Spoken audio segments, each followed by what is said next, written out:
Welcome, everybody, to the Monday Build Show. Hopefully your Monday wasn't as crazy as ours. Mondays recently have been getting crazier and crazier and crazier. And today I was actually supposed to start this upgrade a little earlier than anticipated, but just the work kept coming. So I was delayed and delayed and delayed. But here we are, today. Finally able to start on this PC upgrade. So specifically on this build we did not actually do ourselves. And here, let me give you a little bit better view after I turn this music down just a little bit more. Just a little bit. Let's go into the top-down view so you have a better view of what we're working with today. This PC we actually did not build. This is not one of our builds that we originally put together. This was built by the original owner locally over here by our Empower Gaming Computer Studio. And he reached out to us and he wanted us to do the motherboard, CPU, RAM, power supply upgrade because he upgraded to the 4070 Ti and was having some CPU bottleneck issues and then didn't want to go through and deal with the work. And then he also wanted some of our fabulous cable management to be added to his PC so it looks a lot cleaner.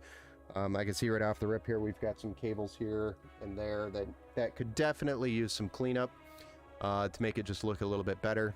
We're also going to eliminate this adapter that we're currently using on the 4070 Ti, but we are going to keep the cooler, the graphics card, the storage, and the case, the fans, but the power supply, motherboard, CPU, RAM are all going to be replaced. So we're going to go through and do this upgrade for him and do some cable management, and then we're going to fire it up and get some testing done. We probably have to also reactivate Windows, because Windows is probably not going to be activated after we switch motherboards. But kind of running through what we have here today. So we have a Ryzen 7 7800X 3D that we're going to be building with. It's a great processor. Definitely going to solve that bottleneck that we currently have. And then we have that going into a B650 Aurora Elite AX motherboard by Gigabyte. It's got pretty much anything and all the features that you'll ever want. And then we have some G-Skill Trident Z5 RGB memory. Let me turn my speaker down.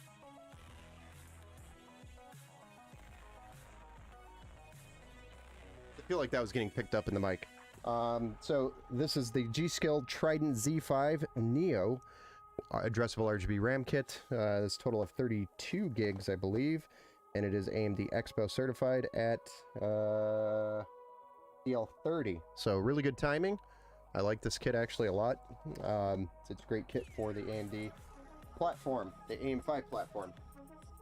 Then our power supply, he went with a MSI MPG A1000G, which is PCIe 5.0 ready, and also ATX 3.0. And it is fully modular, and it also has that 16-pin cable that we're going to need for the GPU, which is going to eliminate that adapter that's currently being used here, which is important for us, or for him, for the aesthetics, and then also just in general. It eliminates that failure point. So we're not going to touch the power supply yet, but we are going to start by removing all of this and the power supply and get that all out so we can start putting the new stuff in. So let's start there. It's kind of backwards. Usually we start with an unbuilt PC and then make it to a built PC, and instead we're going to start with a built PC, unbuild it, and then rebuild it. How about that? I just thought I'd stream it because why not? So where do we start? I don't know. Let's just start on the graphics card. Get this out of here. I'm gonna remove this bad boy anyway. I'm glad that he used two separate cables on this adapter to begin with.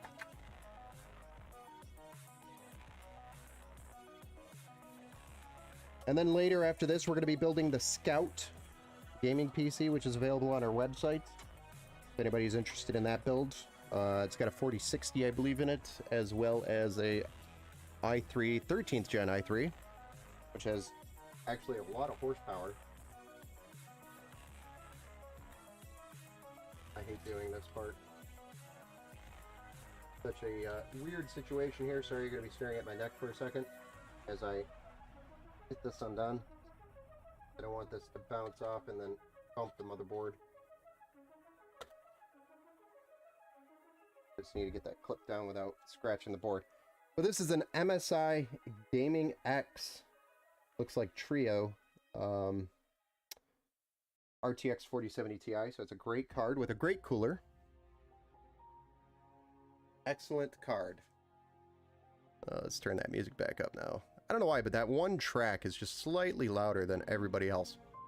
So we have to turn it down for just that one.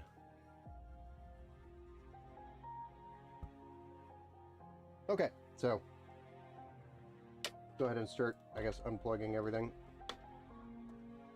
Then we're gonna have to reroute some of these cables anyway. Power supply cables coming out anyway.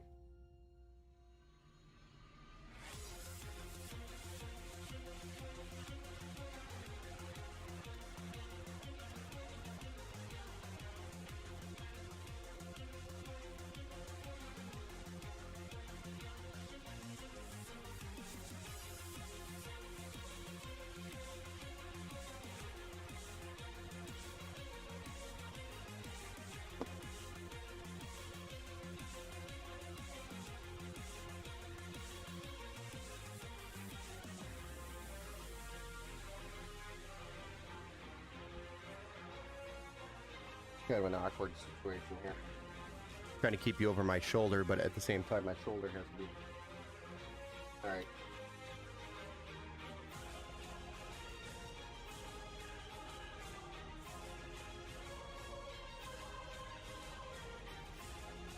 Okay, so we got most of the cables unplugged. Now I guess we can just pull the board out at this point.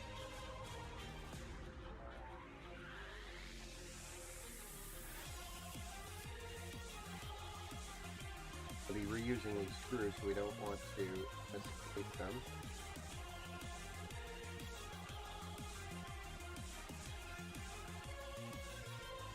I already gave this a quick blow to kind of get rid of the dust that we were working with. Clean components, since we're putting new components in there, and I might wipe down one or two cables here. I see the wipe down, and the fans look pretty good after blowing them out.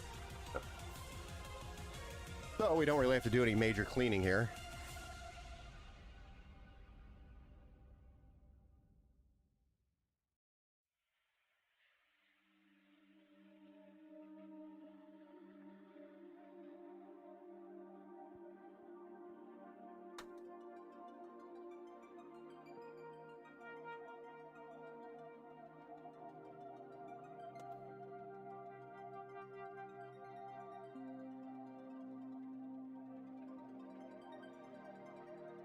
pretty ready to just kind of lift up and slide out.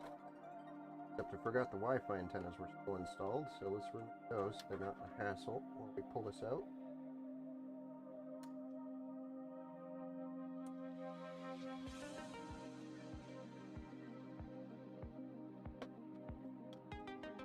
Alright. Motherboard officially removed. Not bad. Let's go ahead and flip this around and get rid of some of these cables. That was interesting. Seems to be a bolt loose inside the case. Yep, okay. I got. I have no idea what that's for, but we'll find out later. Most likely. Okay, so now that we've got these cables freed up here, I'm going to basically just undo everything, because we're going to be coming through and doing it our way. Anyway, we're replacing the power supply as well.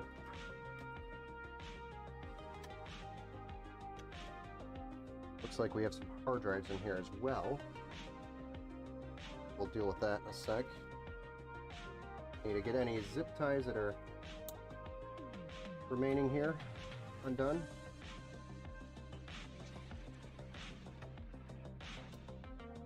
And twist ties that we had in the build. You guys already know how I feel about the twist ties.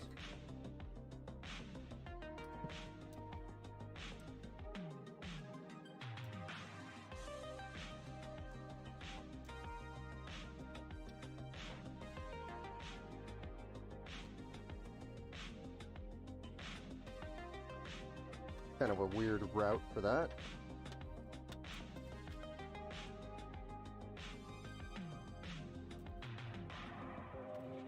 Got those. Got that. Their front panel. And a PWM connection for the fans. The fan hub. Pretty standard. Well, we might have to remove this bracket. Get this cable through, maybe not. Did remove the rubber grommet. Grommet.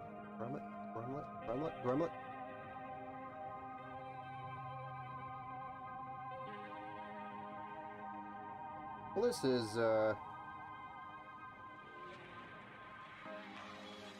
got a feeling I'm going to be dealing with this when I push the new cable through. Corsair likes to do that. A twist tie here that we can undo, and some zip ties. Some pretty little zip ties over here that we need to undo. The EPS cable. Then we can free this up. Our power supply is mostly freed up. Just have to undo this one panel here with my overly sized screwdriver for the current situation.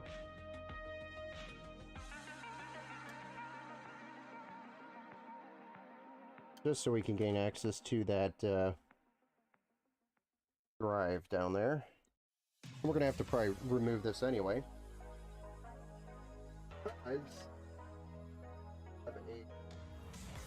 Why aren't you freed up here?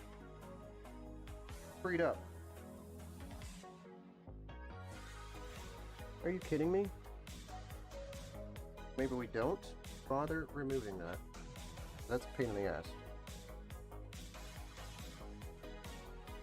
I'll just do it this way. And remove the SATA connection to the drive manually. All of our cables could be freed up here from the power supply. I'm just going to remove the power supply at this point.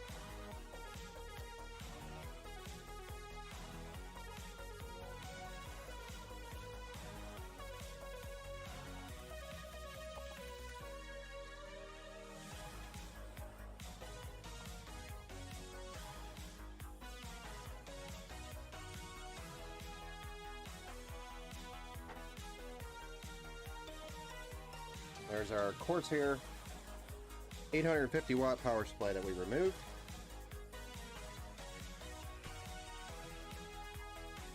Sweet. Now we just want to reroute some of these fan cables. I'm not a big fan of how they're currently routed, nor am I a fan of how that's ended up. I'm gonna undo that. Undo pretty much everything and start fresh.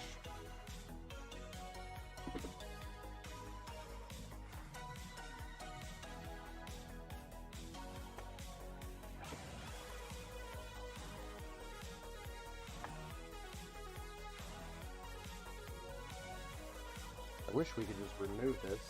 Stupid things we could see a little better here. But I'm not a fan of having to go through and do all of that again. So we're going to try to do it at least what we can here. Because there's little... So if you look here, we've got these cables running to the top. And really, more efficiently, we can run through these holes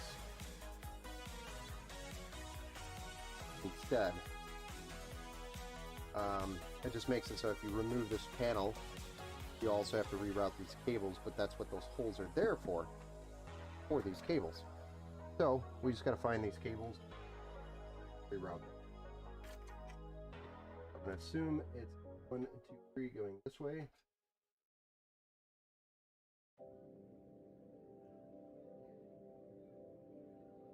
Going this way. It's freed up now. I should be able to pull these cables through.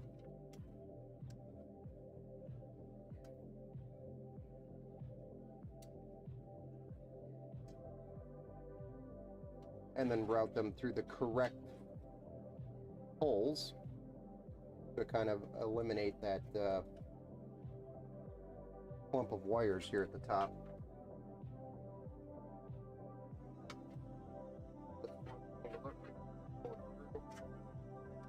Go. We got our fan cables pulled through. Then we can reroute them into the correct locations for these holes.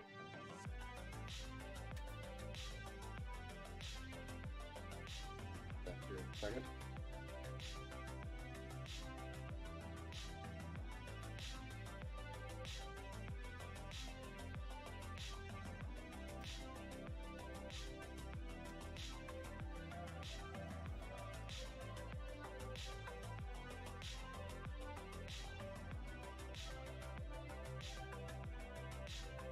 This ugly as well. I don't know why Corsair does that. Needs a zip tie, I think.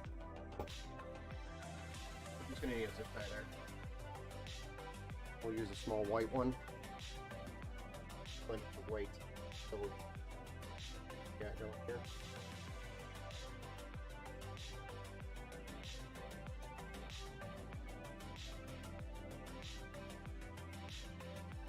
White on black, so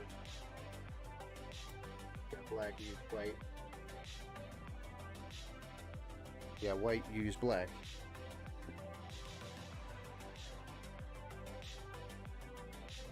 It provides a nice fresh look.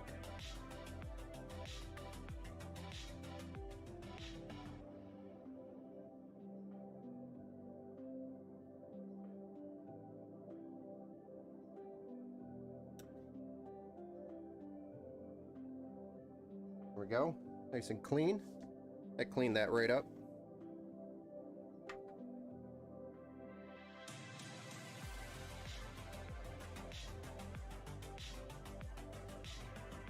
You want to add a zip tie right down here on these fans.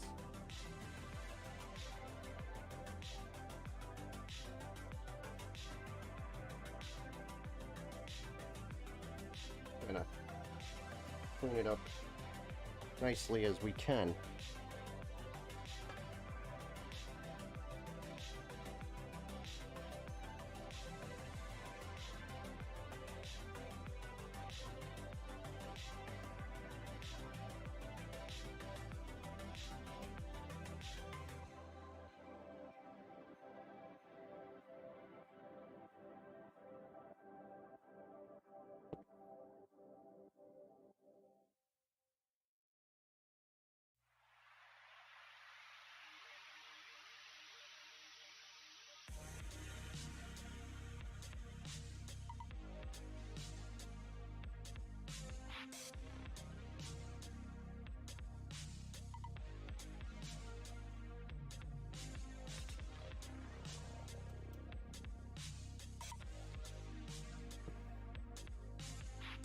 There we go.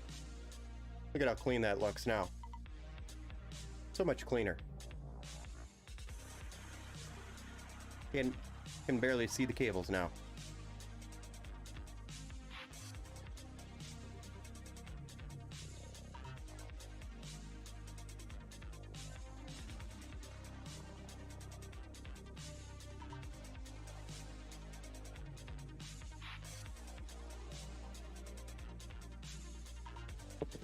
All right, so now we just got to finish routing those cables a little bit.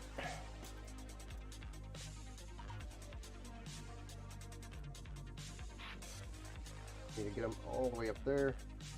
We don't really have the most direct path. I think we just go straight up here to this angle, fish them through here best we can.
Most of these are just going down this way.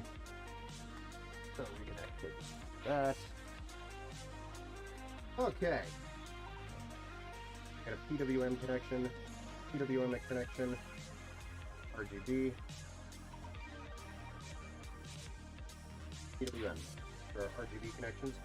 The one that's furthest gets to go here, here, and here.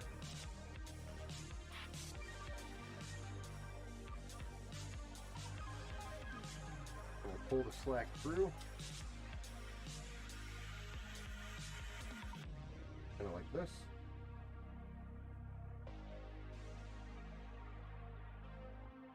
More cables.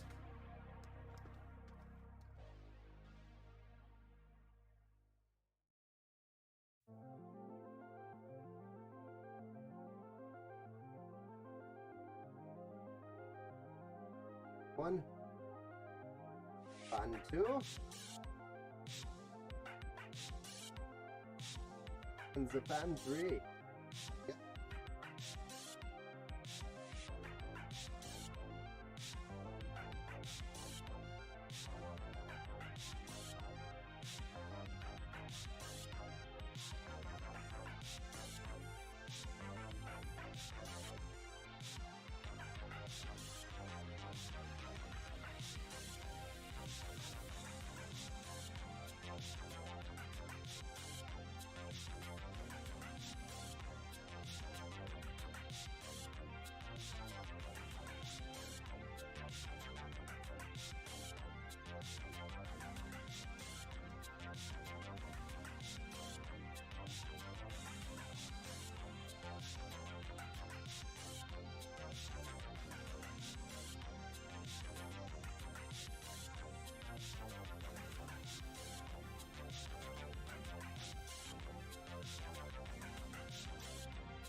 Beautiful.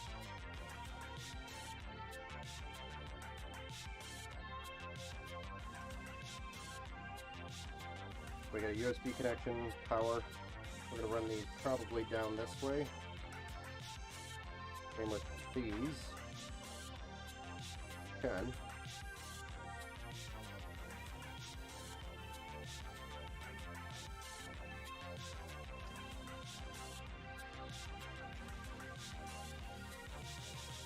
And RGB.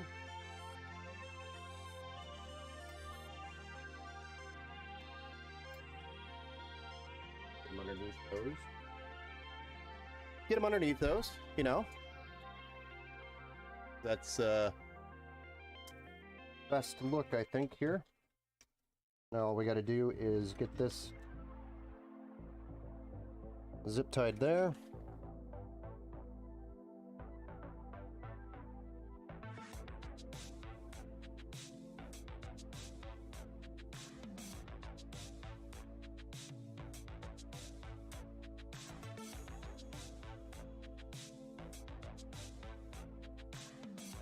And get these.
Okay.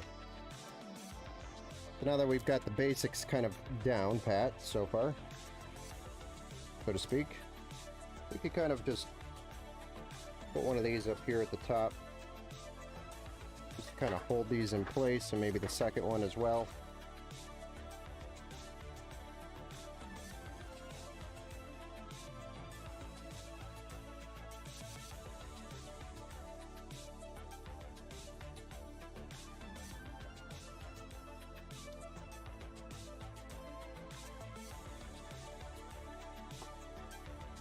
Just to kind of secure these cables while we work with the PC. But that's kind of, you know, the design we're going for here. Looks pretty clean, right?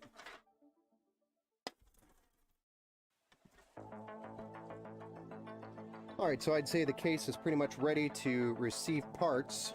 So let's go ahead and set this aside while we get the motherboard, CPU, RAM, and all that kind of sorted out here.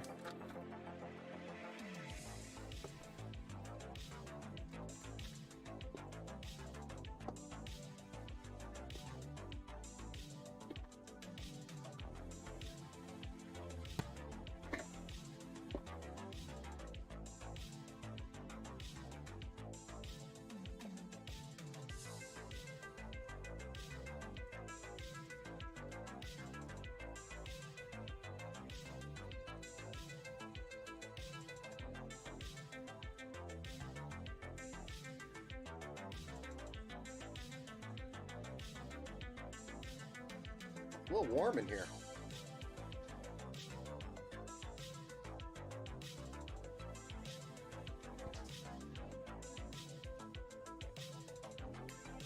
I guess the only thing I didn't think of is we are going from an Intel socket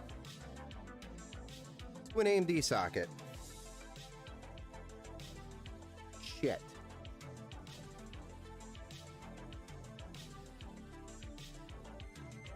So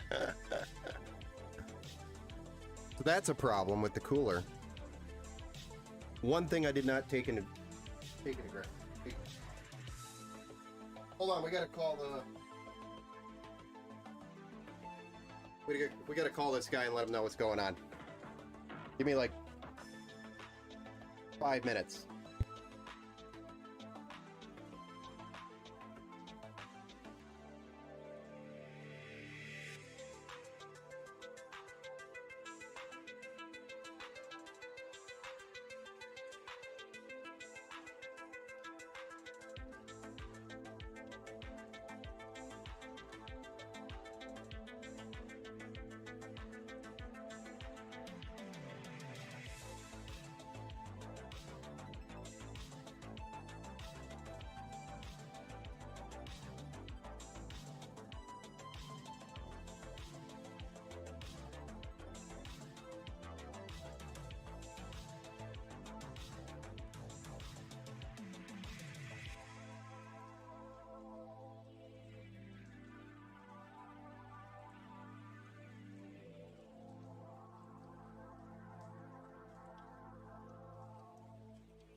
Well, I have the solution to our current problem, which is we don't have the hardware for this Noctua cooler. So we're going to be putting in an LT720 by Deepcool, which is a 360mm AIO, and it has some addressable RGB on the pump. But this thing is pretty badass for a badass CPU. So it'll keep up with it and perform pretty closely to the same as this cooler. This cooler does a great job though. So kind of sad that we have to retire it here. But also, some really cool news is that we were talking about the old hardware while we were on the phone call there, and he's going to donate it to be given away. So we'll get this over to where it needs to go to get put into a PC to give away. So this is an 11th gen CPU, I believe, on a 590 motherboard, and an awesome cooler with some awesome RAM. So it's a great donation, and we really appreciate you for the donation. Okay, guys, I'll set this over here.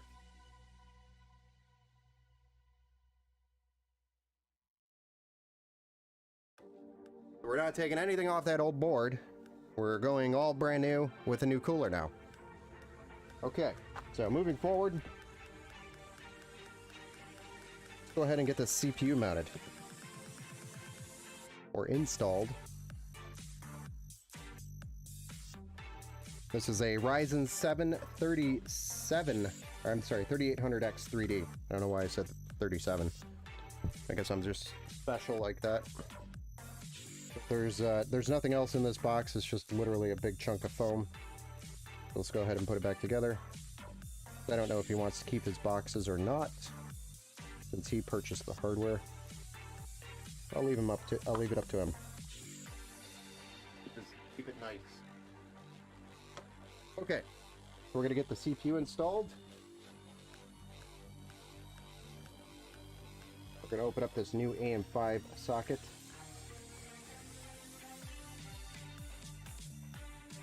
And look at all those beautiful pins that we have to deal with here.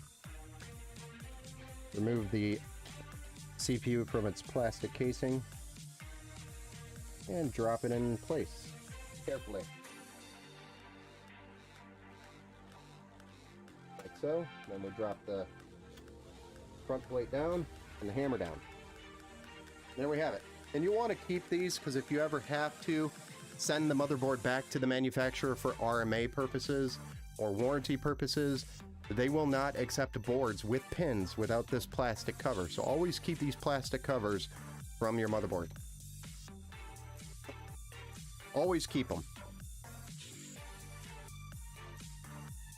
They will just, as soon as they see no plastic cover, they immediately refuse it and decline the warranty, because you shipped it without any care. Alright, so the Trident Z5 Neo addressable RGB, which is AMD Expo certified, we're going to be installing here. We have 2 sticks, 16 gigs, total of 32 gigabytes. Again, this is DDR5, 6000 megahertz, 32 gig kit, and it's a timing of CL30. So really good timing. Really good timing on this kit. It's actually very overclockable. The tighter those timings are, the better. Although AMD sometimes isn't the greatest for overclocking, but you can tell right now it's a little bit easier to overclock with. And I say better, I mean easier. The difficulty level of overclocking.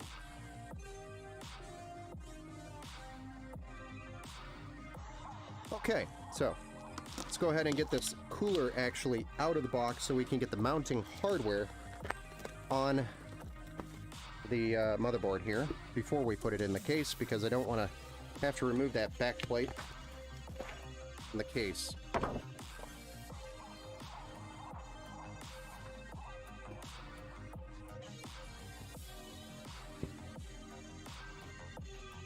Just makes it easier once you drop the board in there.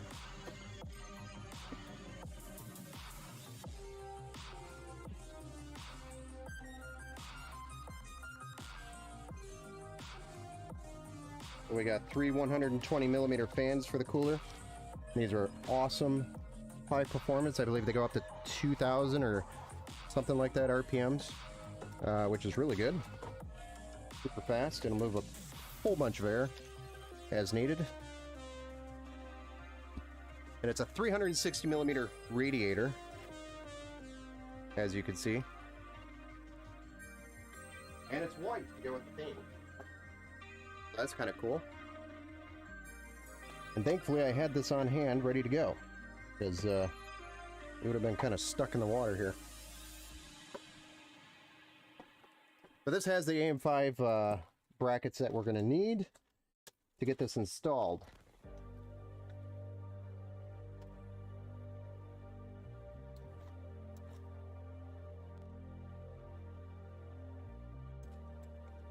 Which are these.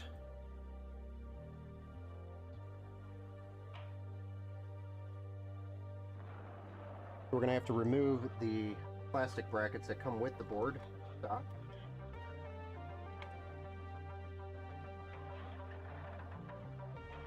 And I'll put them back in the hardware bag so he has them.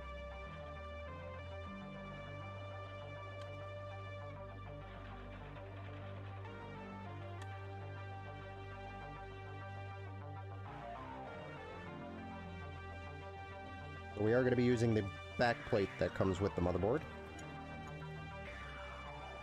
Another one of those items that you want to keep handy. If you ever change out coolers and you don't have the back plate, you have to go hunt one down and it's a pain in the butt.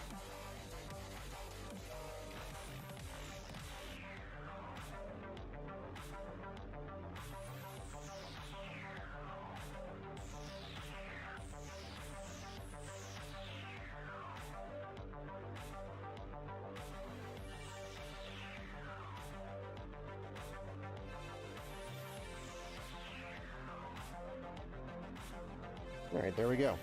So that's ready to go. We just have to install these on the block when we get to that point. But I'll put the rest of this in there that we're not going to use. And set it aside. Alright, so the cooler is ready to go in, as well as motherboard. We're going to kind of move everything over as much as we can so we can get the case back over here. Then we'll drop the motherboard in there, get that mounted up.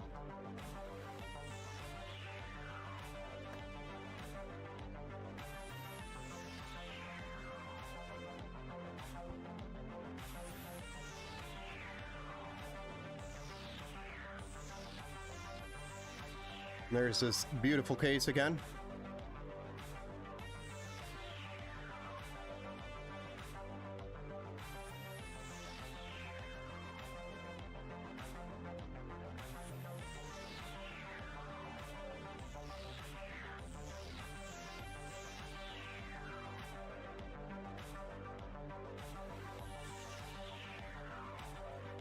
Trying to give it as much view as we can without pivoting that camera more. Before I do that, I just want to make sure there's no other peels on this motherboard. Peel off, which there isn't, and oh, I forgot the SSD. What? Hold up. Not that we can't do it in the case, but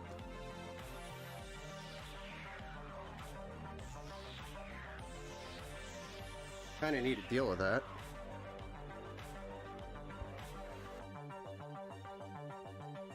Looks like we have 2 SSDs in here.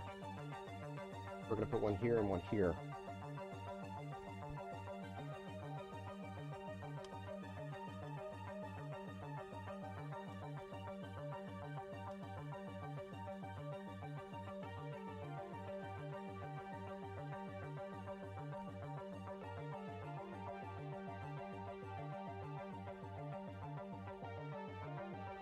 We got a 980 Pro, which I believe is Gen 4.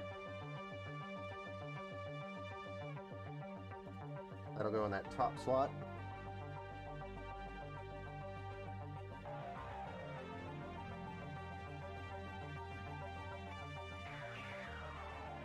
Oh, my guy, you got to remove these.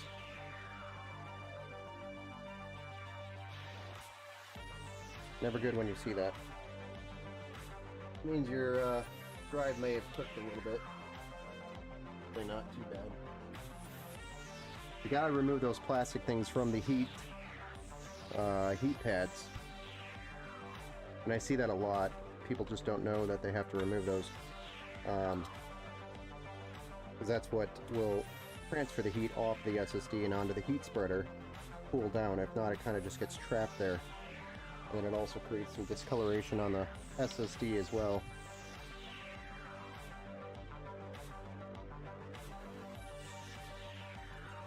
Looks like this one though. Well, same problem here. We gotta remove these.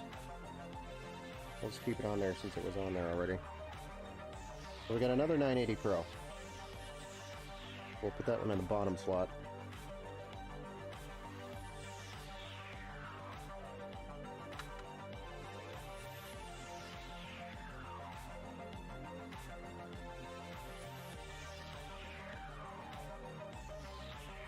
There we go. We got our SSDs out.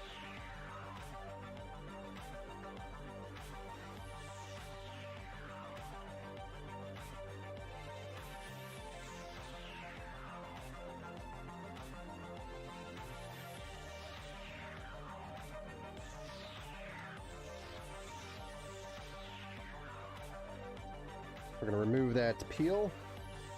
Put the top one into the top slot.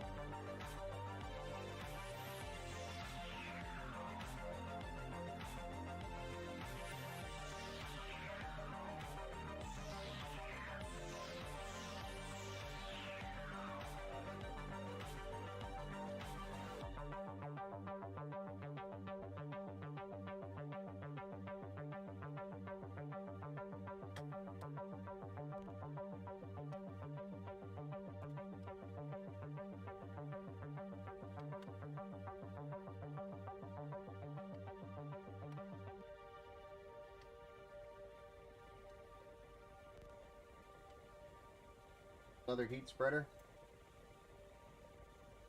and we'll put it here. CPU, not the south bus. Put it on the CPU, I think. I believe if we do that, no impact to the PCIe Express. We should actually double check that.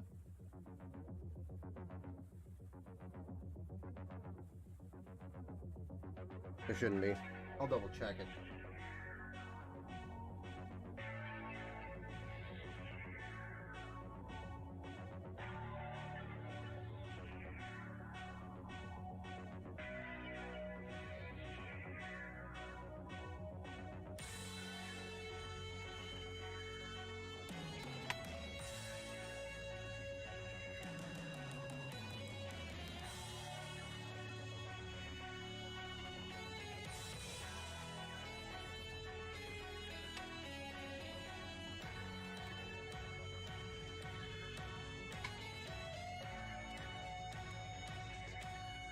There we go.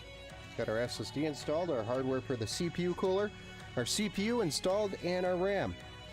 Now we can put it in the case.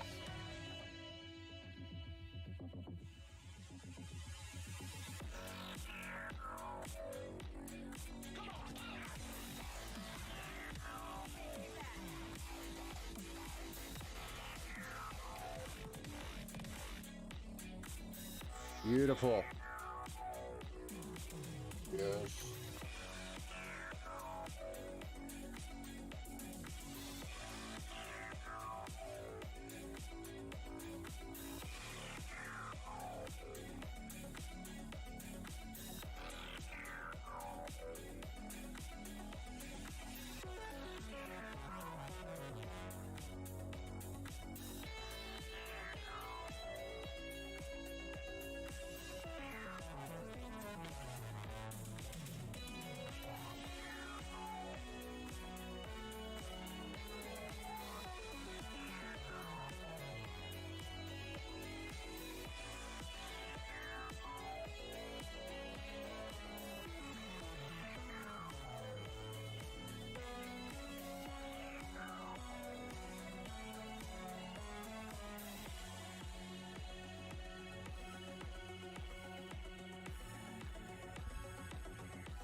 There we go. Motherboard installed. So now I guess we can move on to the CPU cooler, since that's kind of like the next thing I would do here in this situation. Or, since we're putting a 360mm AIO in, maybe we try to get all these cables sorted out here at the top of the motherboard, because we're putting in a 360mm AIO, which is going to be more difficult to get access to once we put that cooler in. I'm going to shove this in there. And I'm also going to get our power supply installed with our EPS cables and whatnot.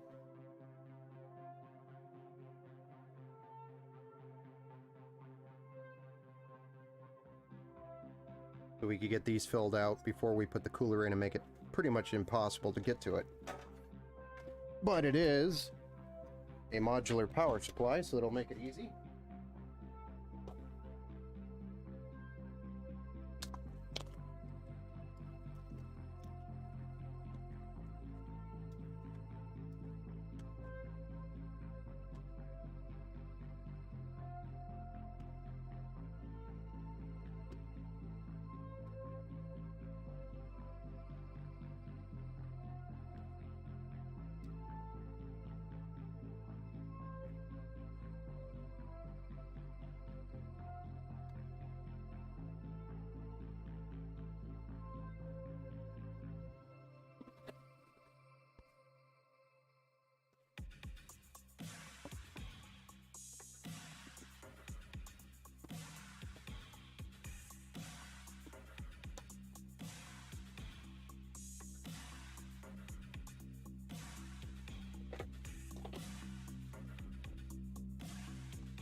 These two CPU EPS cables we want to get to first before we put the power AIO in. The primary goal here.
And then with that being done, we can clean that up with some zip ties once we're ready to go. So we can start plugging some of this stuff in as well. For example, this guy can go down here. We can find out where our USB-C and USB 3.0 are, which I believe is right next to the 24 pin on this board. And USB-C is actually on the side, so it's going to be a little awkward. Little awkward. Yes. Go through here. And punch the mic for no reason. and kind of shove it in here like that.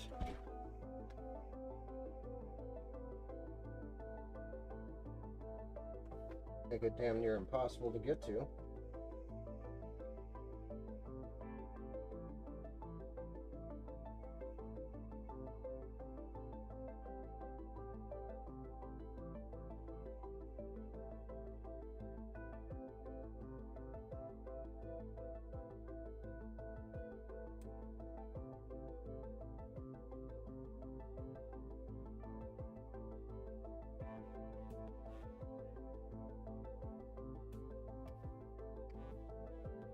There we go. Got that USB 3 connection done. That was kind of a pain. The case design. But it's okay. We'll survive. Alright, then the last one that goes up this way is going to be the USB-C, which we could just kind of tuck through here a little bit. Right? And then we'll circle back and kind of dive into the board here before we tie that down. And I guess we do have a SATA cable that we have to deal with as well, which is also going to come this way and run up this side, and then kind of take a bend here and go towards there. And that'll probably do it for our side connections, unless we have any PWM or addressable RGB connections that we have to deal with here, which I am not familiar with at this time.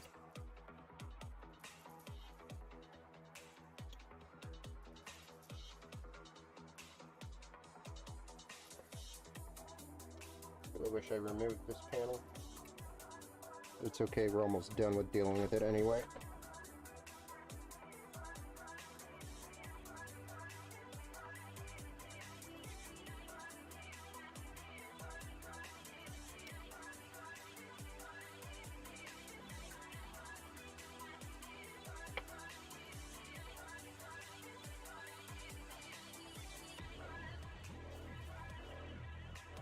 Yeah. We could have gone down this one, but I don't mind it. So I don't like bending that cable very much. Okay, so the last pieces here are our front panel connectors, our PWM fan hub connection, and I'm pretty 99% sure this goes here. It does. For our front panel, and this guy is our HD audio, which will end up here.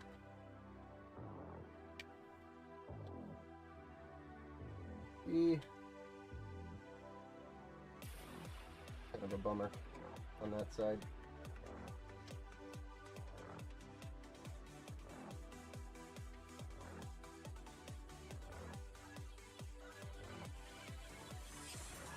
System fan 3, probably where we're gonna land.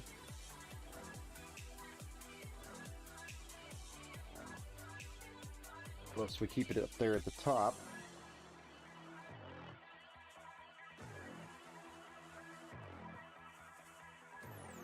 But I think it's just gonna go here.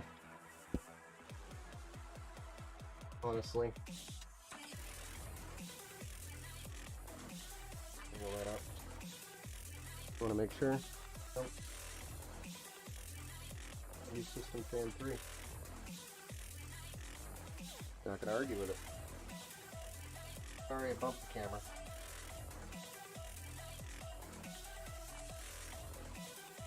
Okay.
There we go.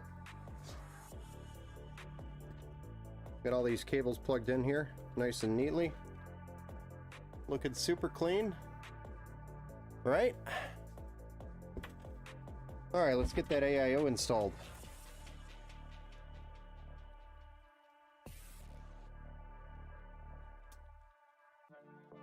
So what's super nice about this is that rather than, I mean, not that the cooler, the Noctua cooler wasn't doing this very efficiently as already with blowing the air directly out the rear fan, but with this, all your heat is going to be developed and sent to this radiator, which is going to exhaust right out the top of the PC case. So rather than having the heat inside of the case, or even potentially inside the case, it's just exhausted right out the top, which is good because we're going to be mounting this cooler at the top here, and I'm glad we have this case to do that in, because really any other cooler case, there's quite a few cases out there that don't have 360mm support at the top, and that sucks because then you can't do this. And I'm pretty sure this does fit. I've actually built in this case a few times. I actually did a complete open loop cooler and open water loop in here before. Oh yeah, it's definitely gonna fit. So we just gotta get the fans on there.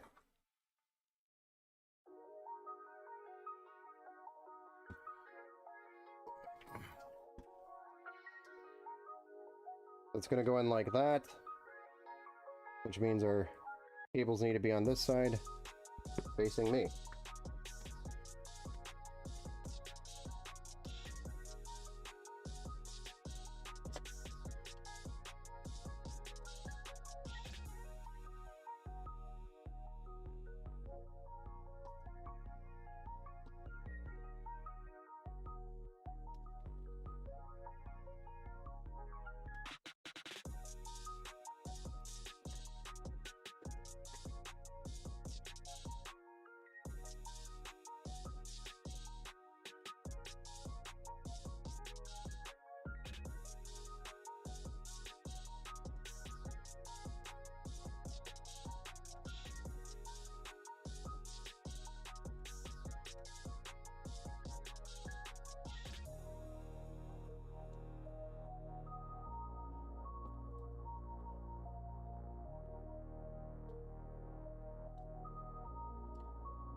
Hey, LXTB and Tori. Thanks for those follows. Sorry, I was a little late to those notifications. I'm special like that. I'm gonna get this AIO installed for you. Our new CPU cool. That's cool.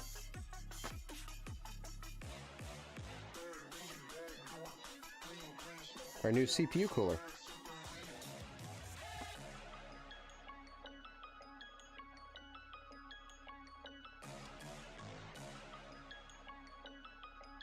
Truly, I'm having a great day. Okay, let's try that again.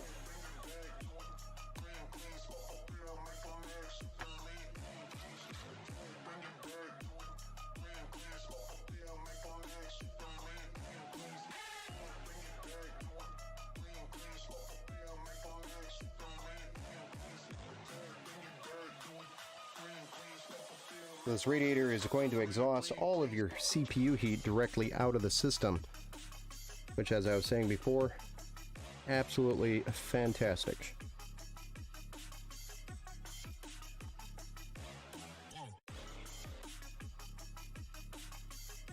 Get this over slightly.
There we go.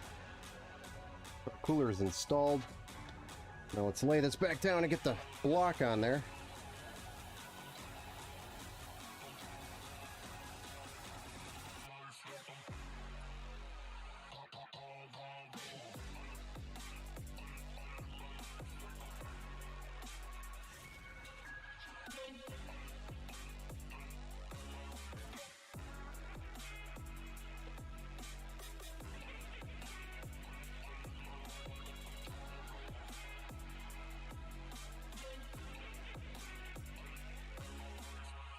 Which we're not going to be using the pre-applied thermal paste. We're going to be using some Noctua stuff.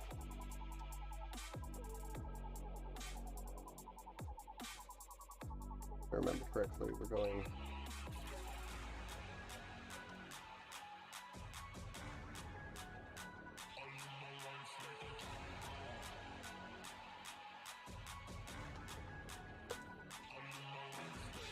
We're going face down.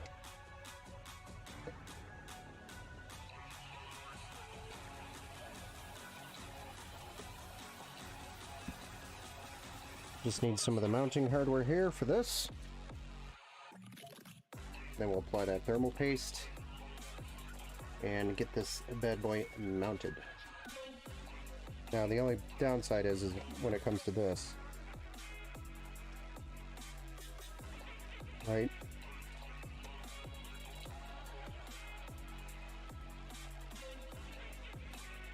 Gotta make sure there's clearance.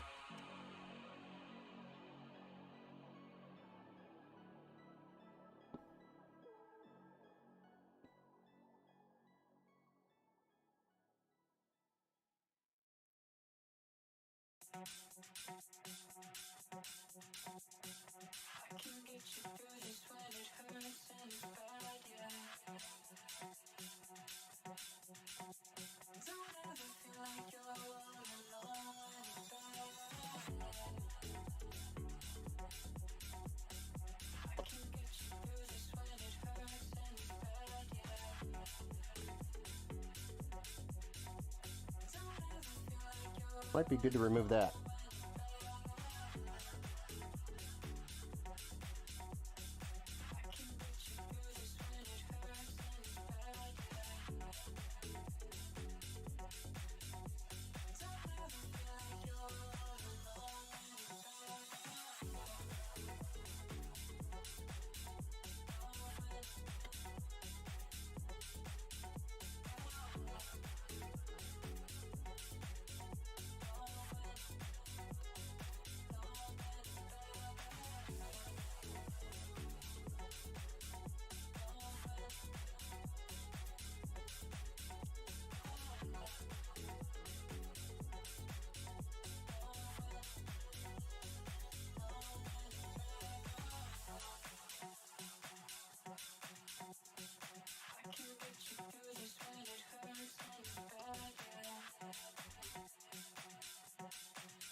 It's our Noctua.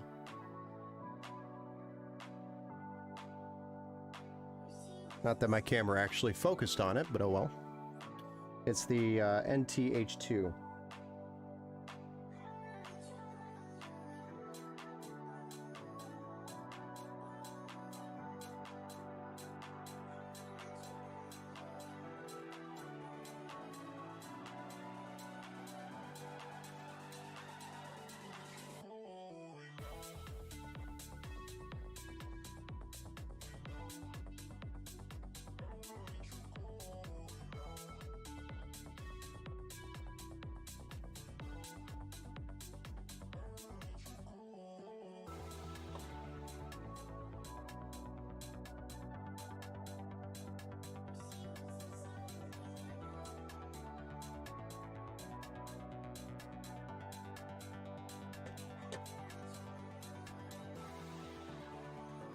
And don't worry, that's not how it's going to look. Not done yet. Nope.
Yeah, we'll just run it out.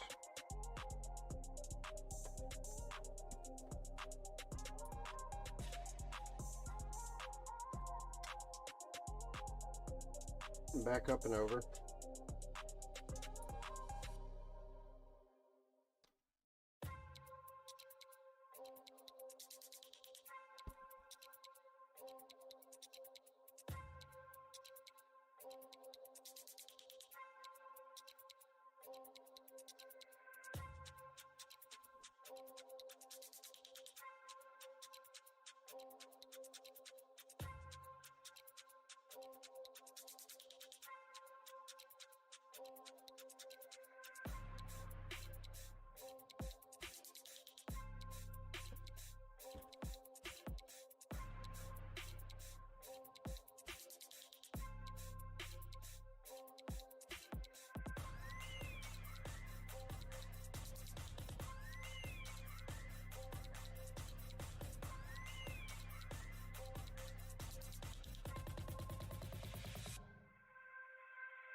we're just gonna zip tie that and call it a day.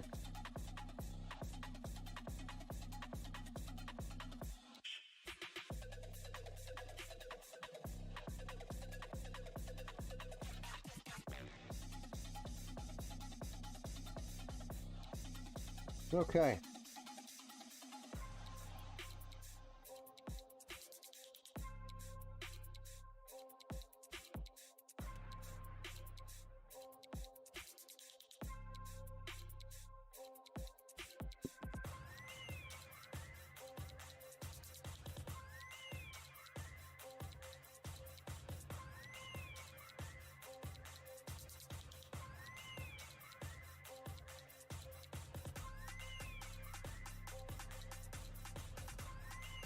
You gotta be shitting me.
Beautiful. Well executed. I like the look. Okay, moving on to what? What do we got left? Obviously the graphics card and power supply. But we also have this bullshit back here to deal with now. Right? So we've got guy, which connects all these fans to the CPU fan header. And we gotta clean them up. But, you know, I wanna get it as clean as we can here.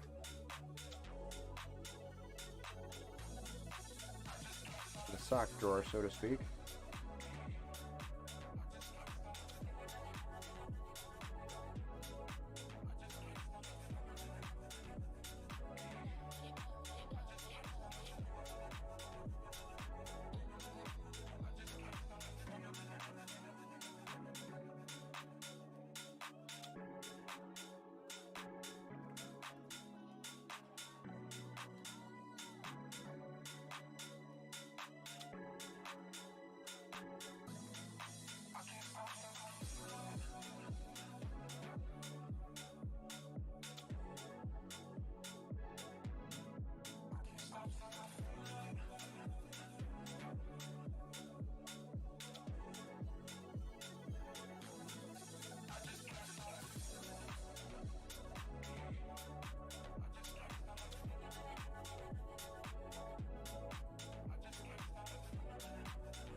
I don't know.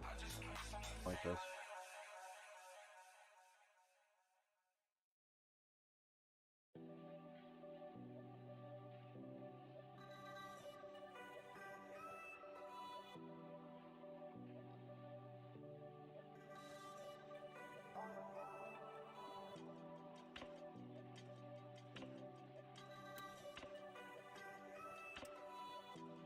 Just so it's not a huge, insane mess up here.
Looking clean?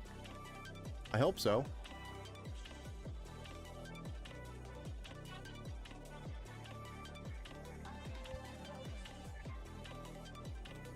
That is the downside.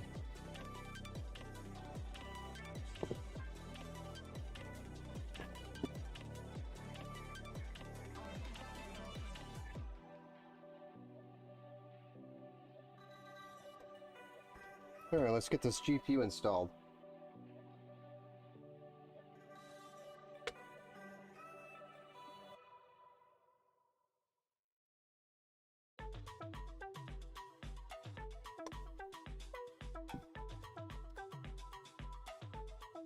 If I remember correctly, we only had 2 screws for this thing. Though it has 3.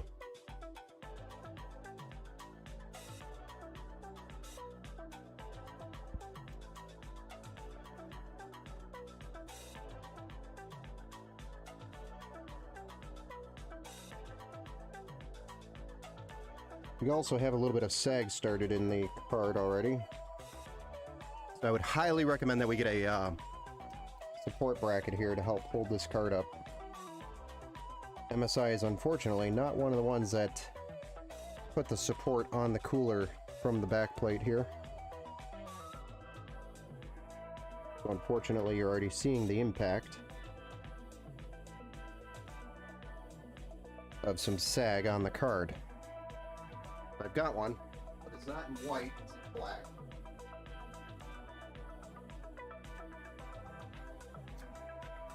But I'm going to make you buy this as well. Just to make sure, unless you have one already. This will help ensure that this card stays in nice shape.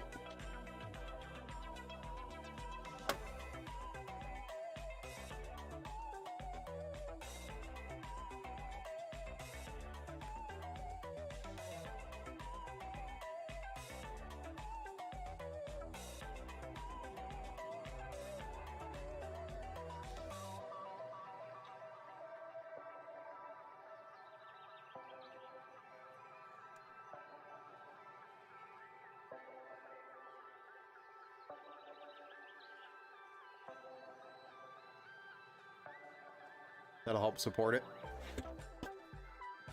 Might be a little bit too much of a lift. We'll lower that.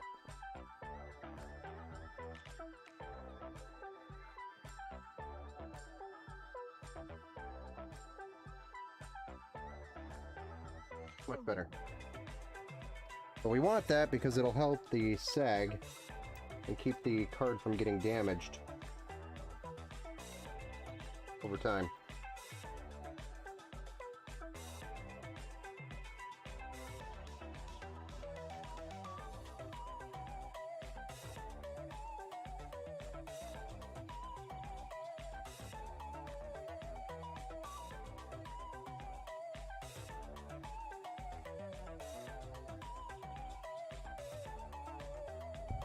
So what do you think of this? Looking good so far?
Hey, looks nice. For some reason my chats aren't working. I just realized this, guys. I'll have to bring my PC in Wednesday or maybe after the stream if my sister lets me.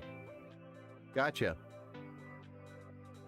Hey, what's up, LXTB? And Tori. Picky, no.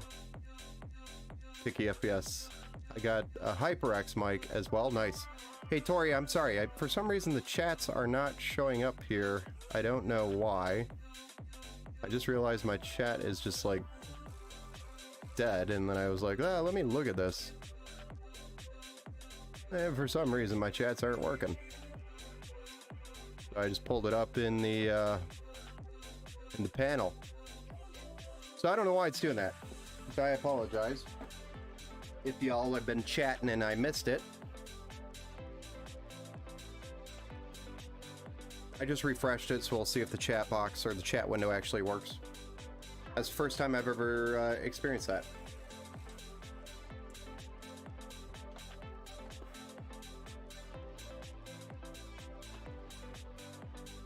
Okay, so power supply time.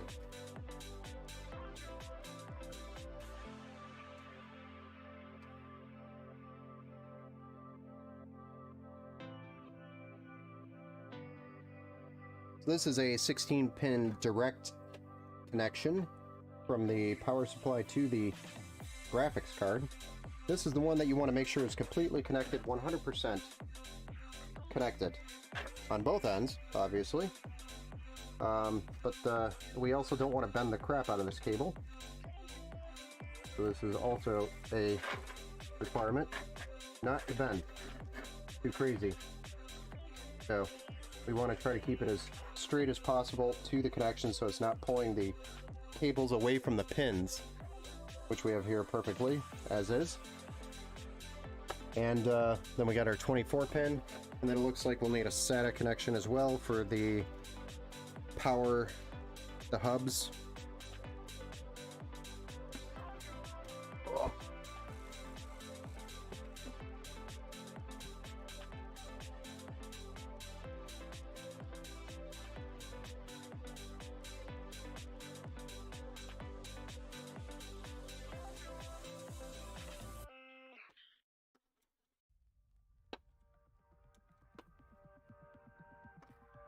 I actually thought this was going to be a little more difficult, but turned out to be easy. I just need to, unfortunately, twist it around.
There we go. Then we just have SATA power here, here, and on the drive. That is it. Or that will be it for the cables.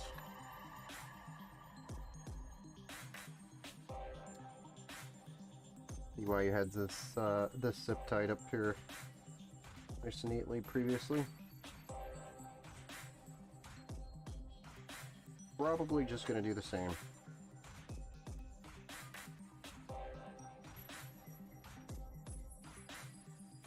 Not a ton more you could do with it.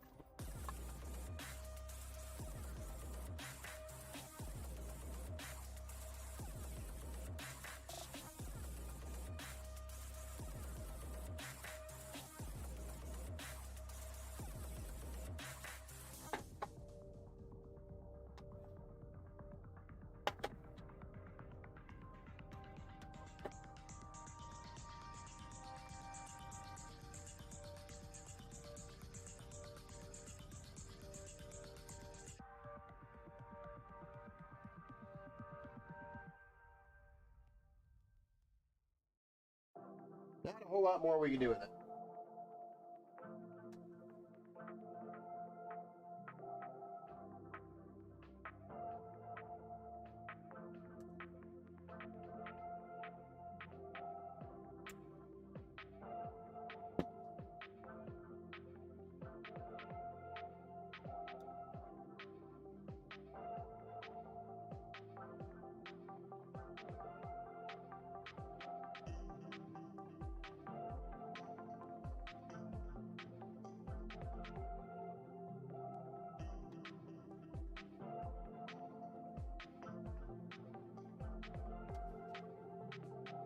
Okay, we're pretty much ready for the power supply.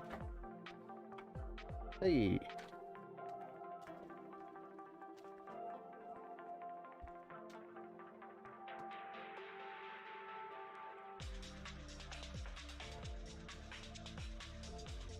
Got 1, 2, 3, but we got a separate direction to go on 2. We're probably gonna put 2 SATAs in here just to cover.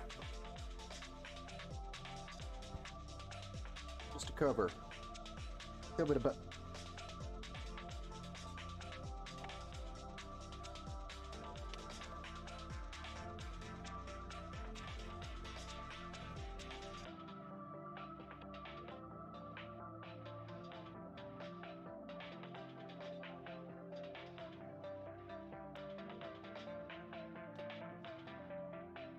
It'll be fan facing down.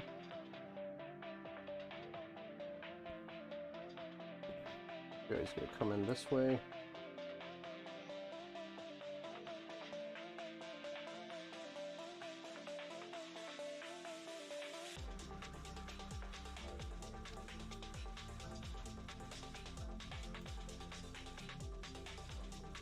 And this guy's gonna come in this way. Off the rip. Going under.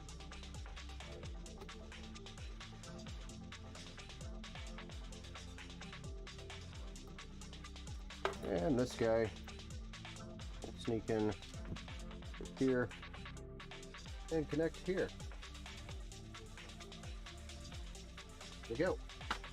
Ready to slide this bad boy in there.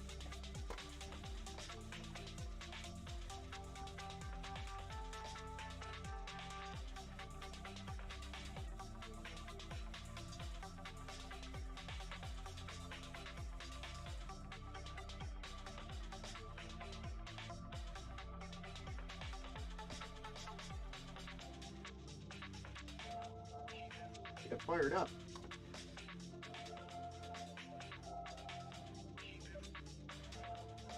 We're going to be firing this thing up momentarily.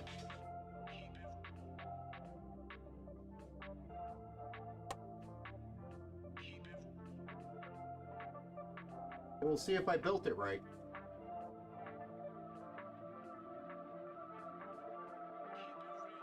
Oh, you're so funny, man.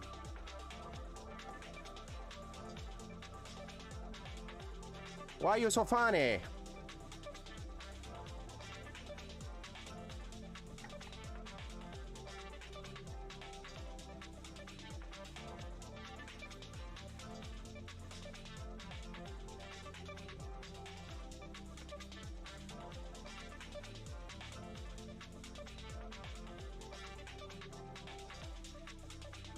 Wonder if anybody else messaged me on any of the other platforms.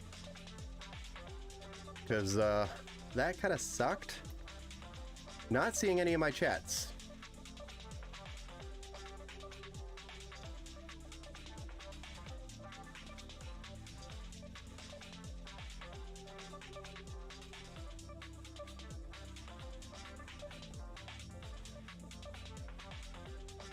Yeah, the HyperX mic I really like because you can use it for a lot of different scenarios.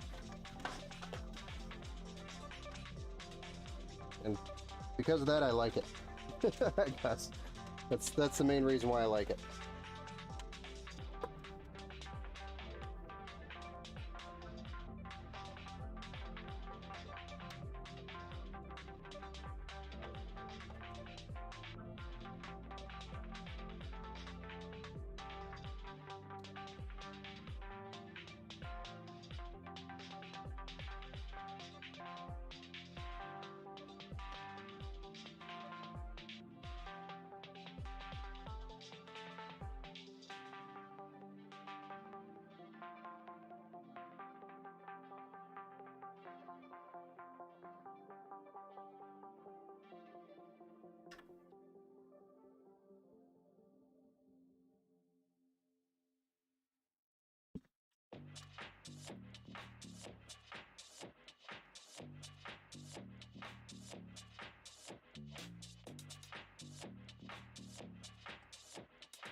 Alright.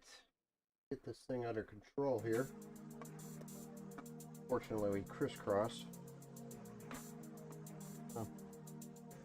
Gotta fix that real quick.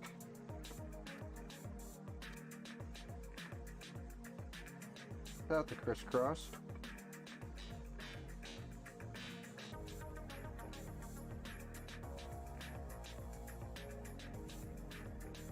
Crisscross without even knowing how easy it is.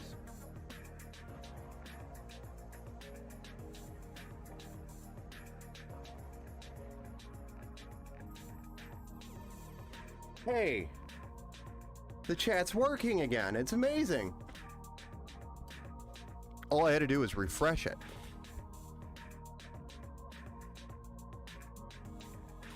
Sorry about that, Tori.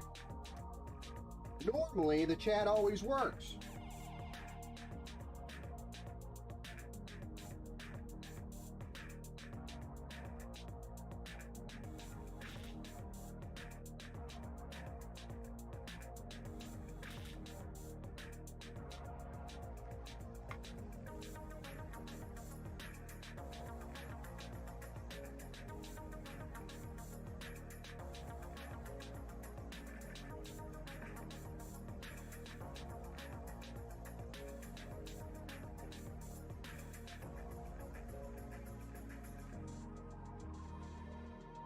Doing push-ups while I watch? Nice.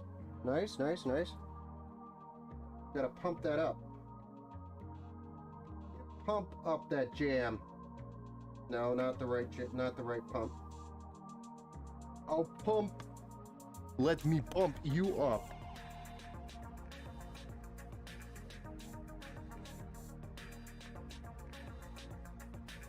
Stuff like that, you know. No? It's all good. Well, we're just kind of wrapping up here. I just gotta finish this cable management. Pristine cable management, you know. These Corsair cases give you so many options. It's like a kid at a candy shop. Gonna make it super clean.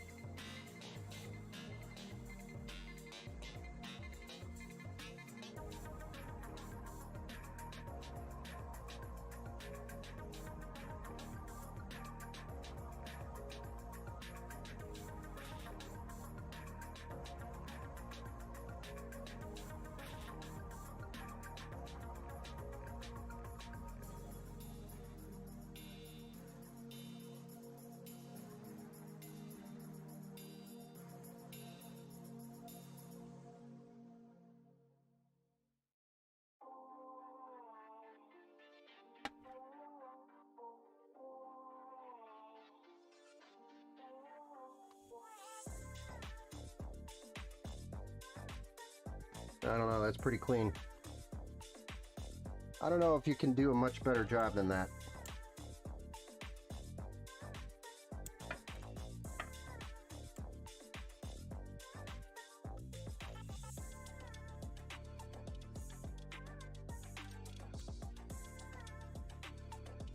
It's pristine.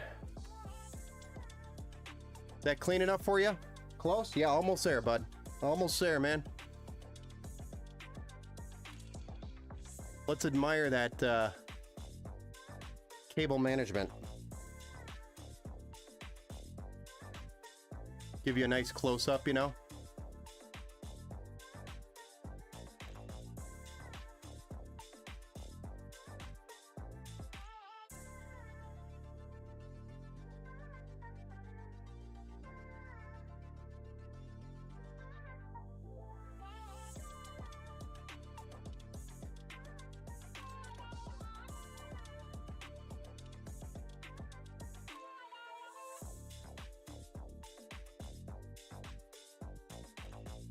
What a save.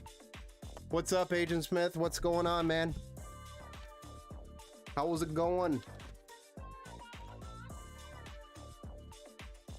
We're just wrapping up this build, right?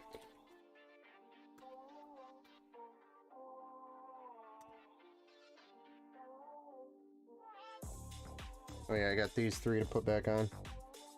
Because originally I was going to remove this panel and decided that it wasn't worth it.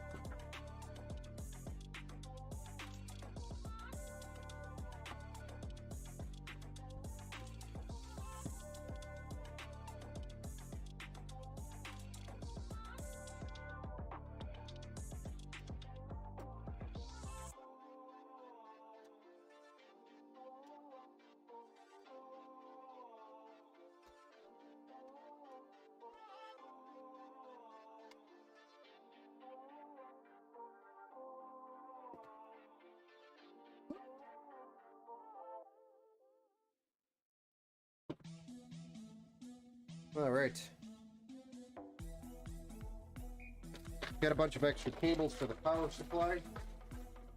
The parts package.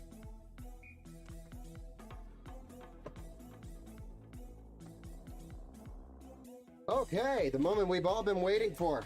Actually, let's put these panels back on. Wouldn't be a bad idea, right?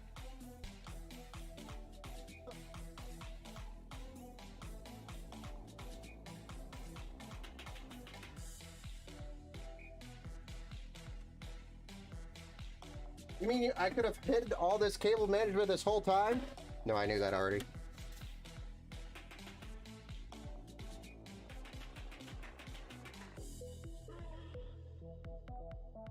And it's gone. Hey William, I purchased from Amazon the Empowered PC Sentinel NVIDIA GeForce RTX 4090 24 gig Intel 24 core i9. I received it last week. Will soon be setting it in its location. That's awesome. The problem is we are Empowered Gaming Computers. Empowered PC is not our product. Empowered PC is made by a company called Computer Upgrade King, and Empowered PC is their series they created, which is unfortunately very close to our company name. There may or may not be future legal issues here. Anyway, that is not our product, but it's awesome that you got a PC. I'm super stoked for you either way. But we do not sell any of our products on Amazon. The only way you could get an Empower gaming computer from us is directly from our website, or just by speaking to me and having me build it for you, or one of our other guys. Need to update my stuff so badly. Agent Smith, you and me both. I'm still running a Ryzen 7 5800X and a 3070 Ti. And I'm handling everybody else's 4090s and 13900Ks and all these cool parts. And here I am still on a, I guess it's not that bad of a system. But you know what? I really don't need it.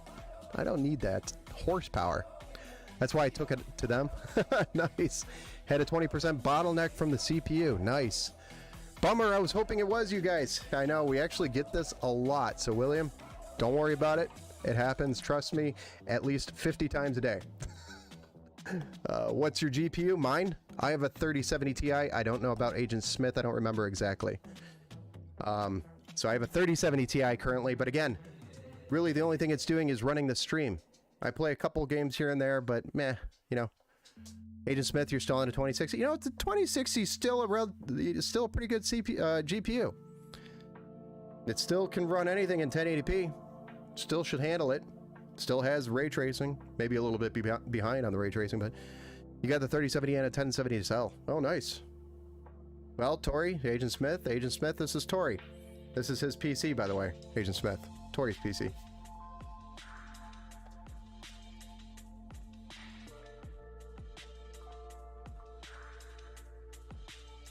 We're also doing, because this case was in his system originally, we are cleaning it up a little bit as well, so I'm going to wipe down this glass as I put it back on. And then we'll have it fired up, because it's got a little bit of dust on it. That was Windex I'm using to clean the glass panels with a soft cloth to avoid any scratches on the glass, you know.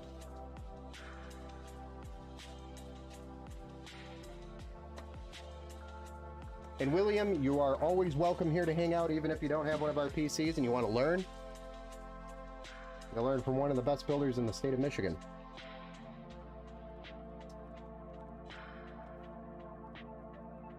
or if you have any questions regarding your new PC, trust me, I answer a lot of questions for Computer Upgrade King and their brand. So it doesn't matter if you have one of ours or, you know, somebody else's. We're here to help, regardless of where it came from. Put this dust filter back on, and then this top glass. I believe this is the top glass. Nope, this is definitely the front glass. Definitely the front glass.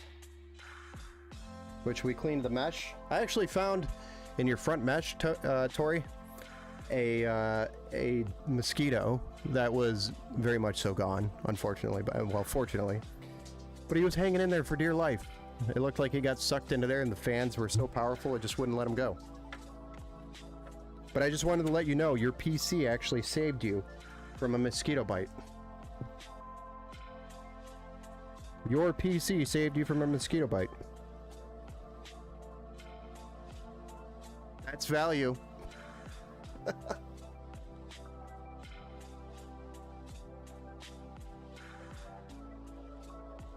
I mean, that's like double value. Gaming PC and mosquito catcher.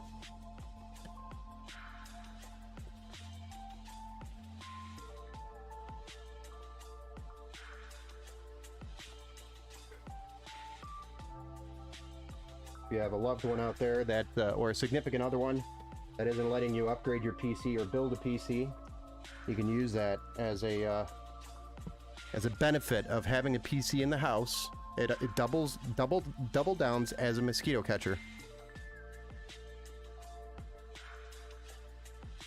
I mean, who likes mosquitoes? I feel like she would agree to the terms, knowing that she will have less mosquitoes in the house.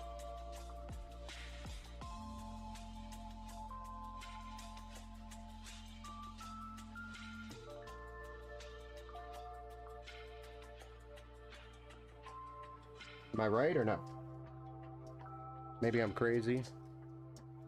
He got blown so hard, he died. Well, I think he just got stuck there and then gave up on life, you know?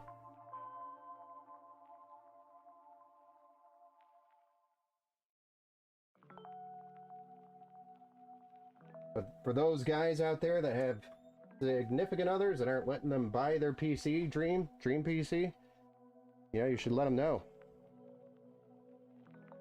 Mosquito catcher in the house. Less mosquito bites.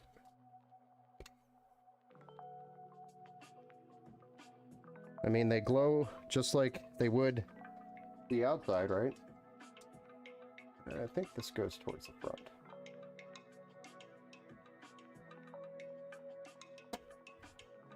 Oh, yeah. Now we just need that back panel. Then I'll clean the front.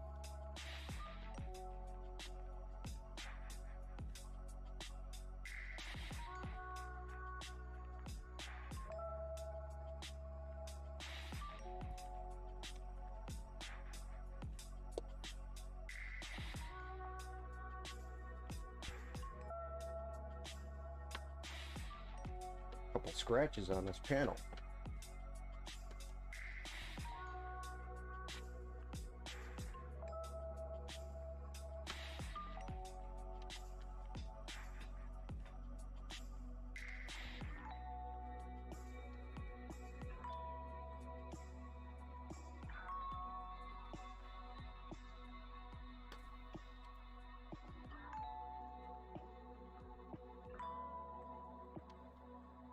I had him build my PC before he started streaming. I bought the parts to them, brought the parts to him. Yeah, you did, man. I remember that.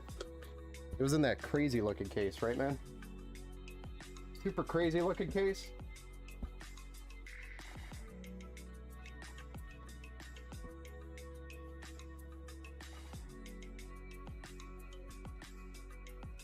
With the Thermaltake open loop cooler.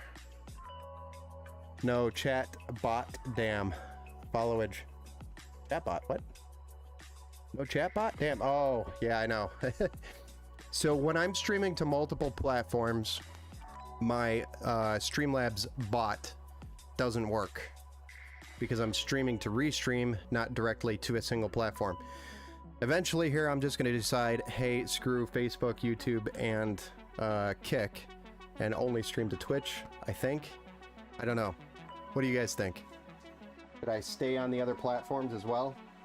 Because when I'm streaming to multiple platforms, it makes my bots and things not work right. And I'm just so busy, I haven't had time to figure it out. Yeah? Yeah. Okay. All right. There we go.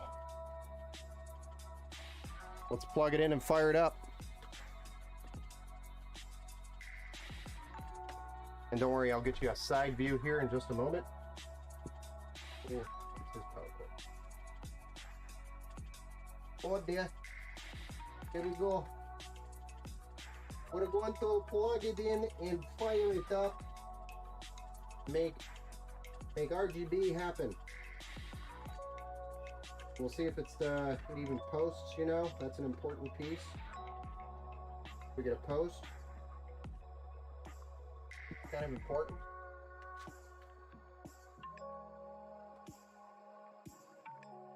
Before I fire it up, I'll switch our views. How about that? Hopefully it's in the right spot. Eh, close. Close. We just gotta adjust it a little bit. There's a bigger PC.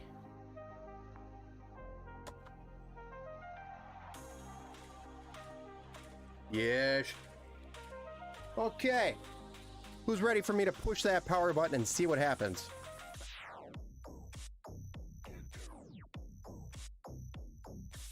Antec sticker. Striker? Oh, the striker. Yeah. Kick is a good platform from what I hear. Yeah, but most of my following is here on Twitch. Twitch, Facebook, and YouTube is the majority of my following. Believe it or not. Kick is like dead. I could stream to that for 24 hours and get like 2 people to show up. I don't know why. Everybody else has great success, and me, I'm over here like, I don't know why it doesn't work. I guess I just have to tell people, hey, go start watching me on Kick. Force people over there, you know? Anyway, you ready?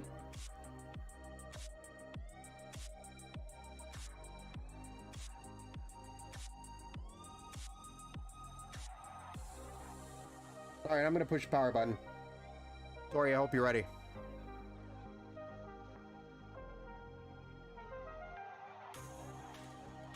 So the first probably minute or so is going to be no post because it's got to go through the DDR5 memory training.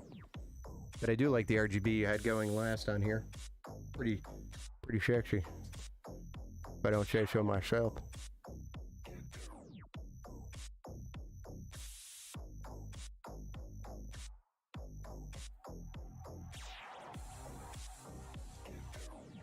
I think I forgot a zip tie down there. Oops. We'll have to go get it.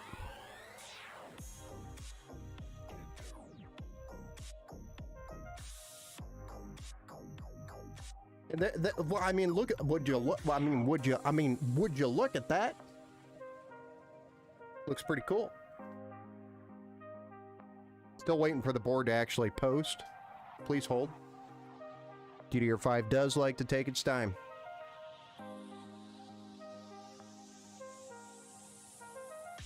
Hey, the RGB showed up. Hey, the keyboard's doing something. Hey, there's something on the screen.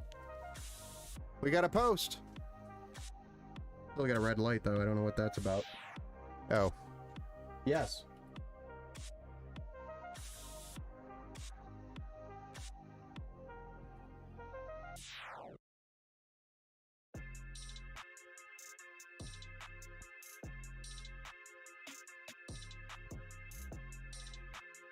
It's pretty dope.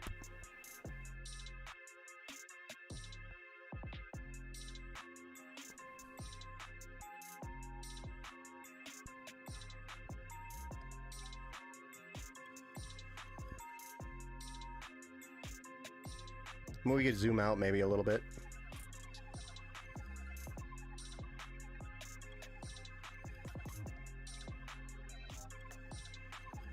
I'm going to try to do it with the tool.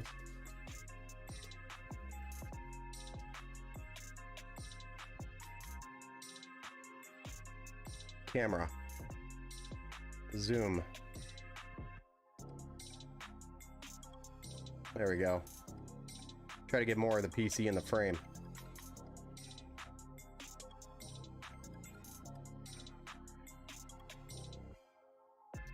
I need to start saving for a new case and an AIO.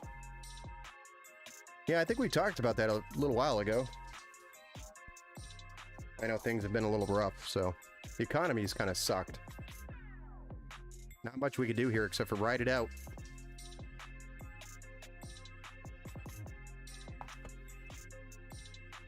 Hey,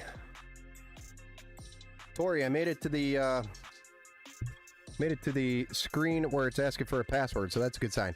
I will need you to actually text me, not in the chat. Don't do it in the chat, but can you text me on the 248-617-1050 phone number, which is our main number. Just text me the password to the PC. Log in. It's asking for a password, not a PIN. So if you had a PIN, the PIN is probably gone, and you'll have to reset that. Needs a password. And then I could get loaded in here and start working on the drivers. Yeah, I had to get out of the place I was living, so no money is... Yeah, money's really... Now money's really tight. Yeah, I hear you. Living is not cheap right now. It sucks. Like, every other week with just 2 kids, we're spending easily $200 to $400 in food. It's ridiculous. Not to mention the power, the electric bill. It's like $300+ here, and I only have an 1,100 square foot house. I mean, I do have the business in here, and I'm constantly running high-end computers. Lots of them. Forgot to rip my Microsoft account, pass off the PC before you bring it in. No problem. If you can, just text me the password, and that'll do. Because I've got probably a good 45 minutes plus worth of time doing drivers, and I want to do a BIOS update on the motherboard, and just make sure everything's set up right for the board, the new board, and then obviously the activation. Hi. Oh, you're pretty. Sorry, my daughters came to say hi. What are you doing? Oh, you want to push the button? Okay.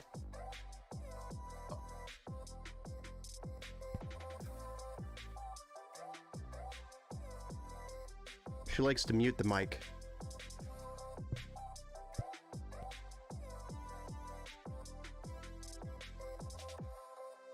Say hi. Hi. Hi. Okay. All done? Mm-hmm. Okay.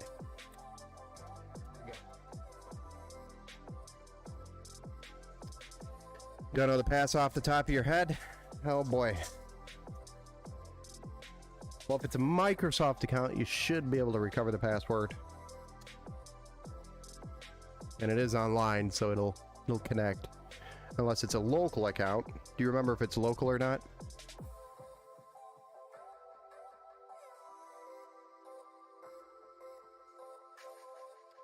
There's a password hint. I'll text it to you.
That worked.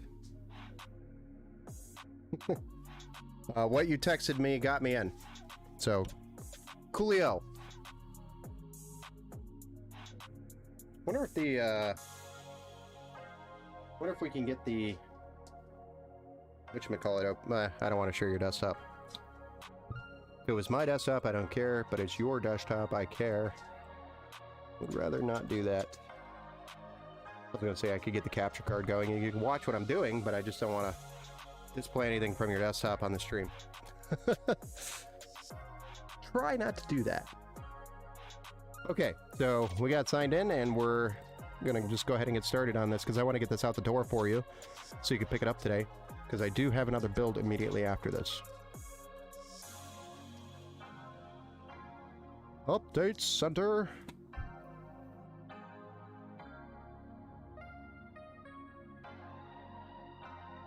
So we're gonna hang out and just stare at the pretty PC for a little bit.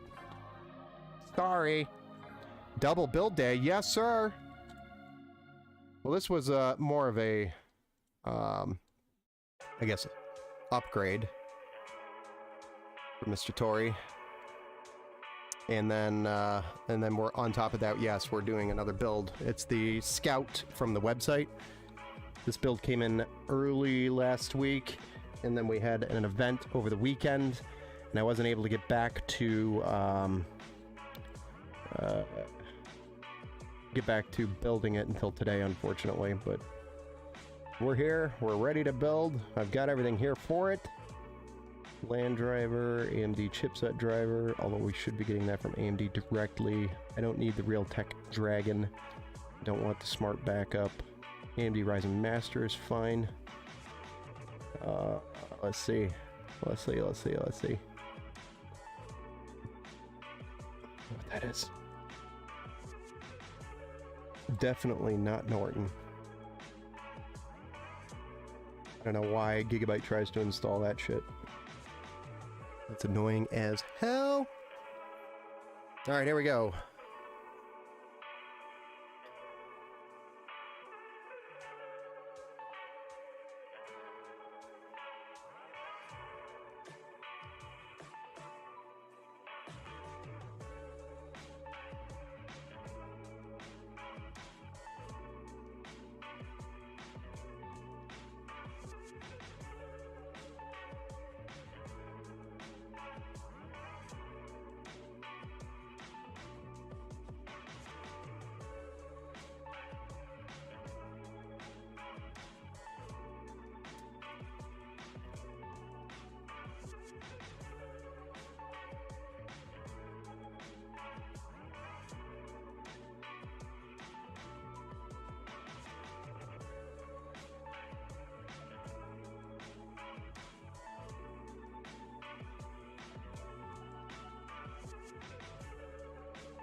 Do.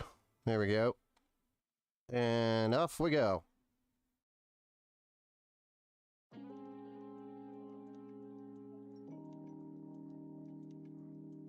Hey Tori, Agent Smith would like to know how much you want for that GPU.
Oh, look, I'm sitting.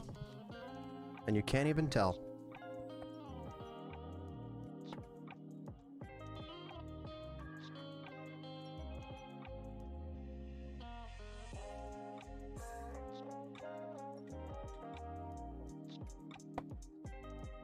Other than my hat just mysteriously disappearing on us.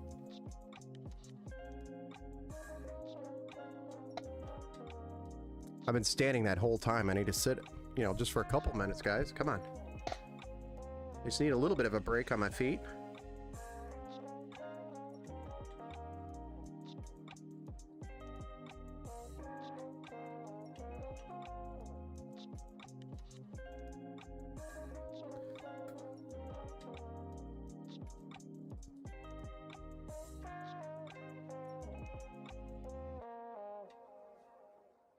Did I get it? Yeah, I'm signed in, man. It worked. Sorry, it was AFK. Hey, Agent Smith was asking how much you wanted for that GPU as well. So maybe y'all's should connect.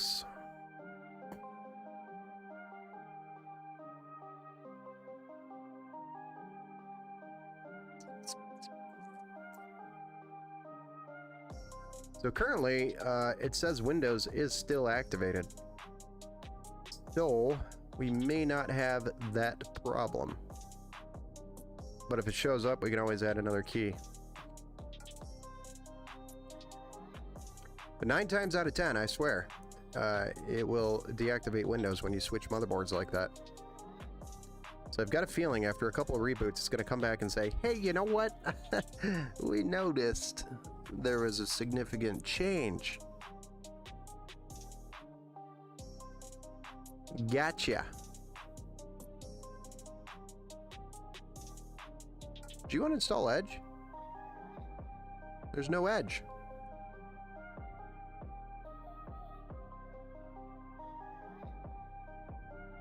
Yeah, sorry, I can't whisper to him on here.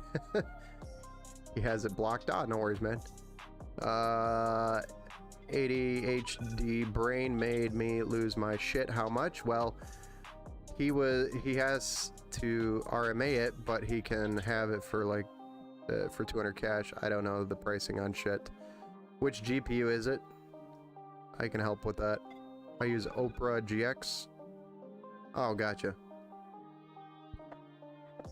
Which GPU is it? And maybe I can help with pricing. Let's see. We're just gonna go get that chipset driver directly from AMD.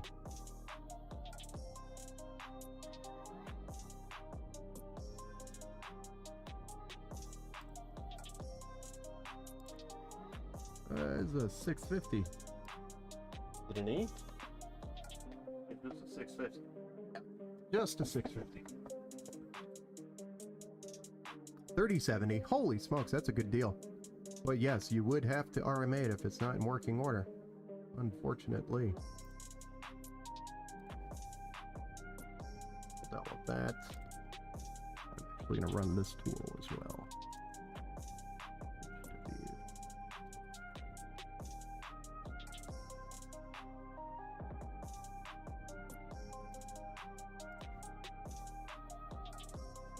Then we got a 4070 Ti in here. So we might want to look at driver for 4070 Ti. Make sure that is current. Phone autocorrecting and it's annoying. Yeah, it's Gigabyte. Their soldering was stupid, and I didn't want to wait for RMA. Gotcha. I think you told me about that, but that's what's going on. We're at 144 refresh on a 75 hertz monitor. Forcing it too. Not a big deal, but surprised the monitor still works. Or is this one 144 hertz? I don't remember. It might be. Usually my bench monitors are like 144 1080p. Oh, okay. So you would have to say, I mean, 200 bucks for a 3070 is a pretty good deal. Right now, you could probably get them on Amazon open box, just as an example for a used pricing from a reputable seller such as Amazon Warehouse. They're usually around 350 bucks with a 90-day return window. It runs, temps are fine, but one of the fans is shit on it, so RMA if you want it. Oh, it runs. Oh, I didn't know. I thought you said you had to RMA it. You can also replace the fans if you didn't want to wait. You can order the fans. Might actually be cheaper than paying for the shipping to RMA it.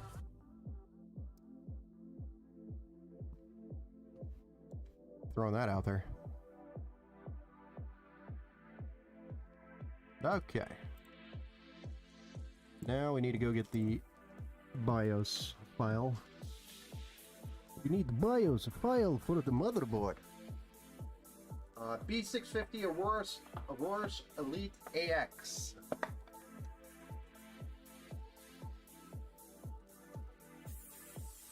Hey, there it is. Would you look at that? I see you're using WebRoot. I've got check marks over everything. It's safe. We're definitely using WebRoot. We're gonna upgrade or update the BIOS to the F8D, which is September 14th, 2023 release date. That one is what we're going for. All the drives showed up. I see all of them. Nice.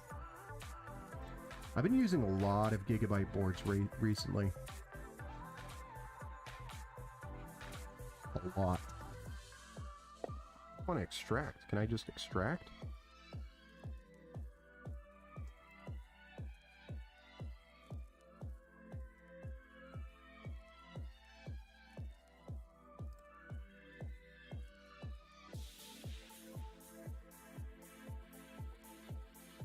Yep, didn't want to go through RMA yep, WebRoot, nice.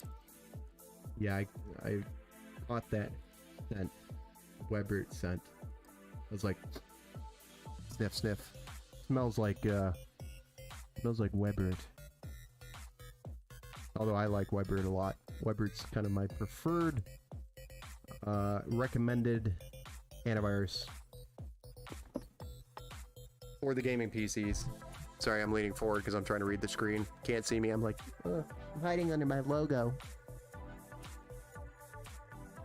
And then my hat's doing funky stuff. So there, you could look at my delicious wavy hair with random gray hairs.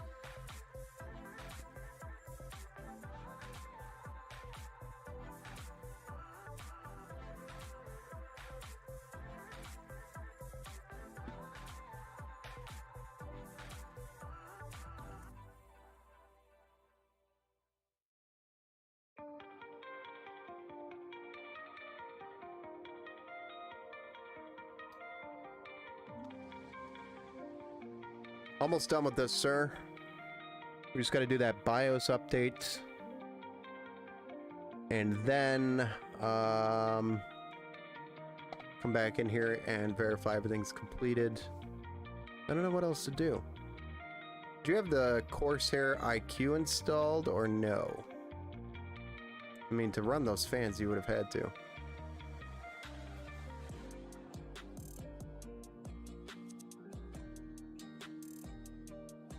I actually don't see it installed. Did you want me to install that so you can manage the RGB in the fans?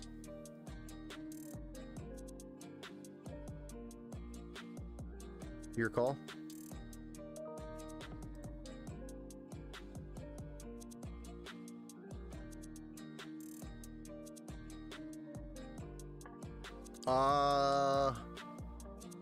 Maybe, but I need you to answer my question regarding the fans. IQ, which is Corsair's software for the fans. Because you can't really control the RGB from the fans unless you have that installed. Nope, never installed any software. Did you want me to install it so you could start managing the RGB from your case fans? Or you don't care? I'd rather the RGB off.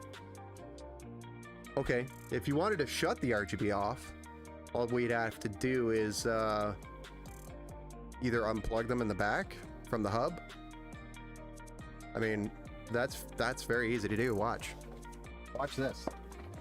I'm gonna blow your mind.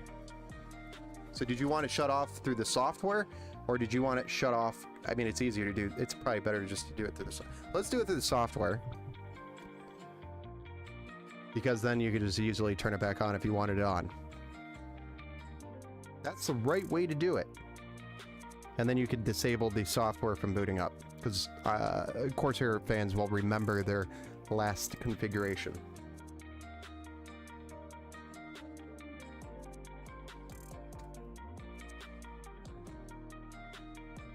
And it's ICUE, IQ, because Corsair has to have a sophisticated name for everything.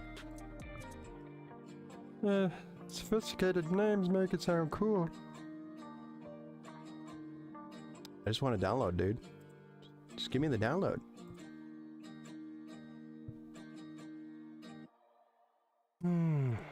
Windows. We need your information to download this. Nope, not gonna happen, bruh.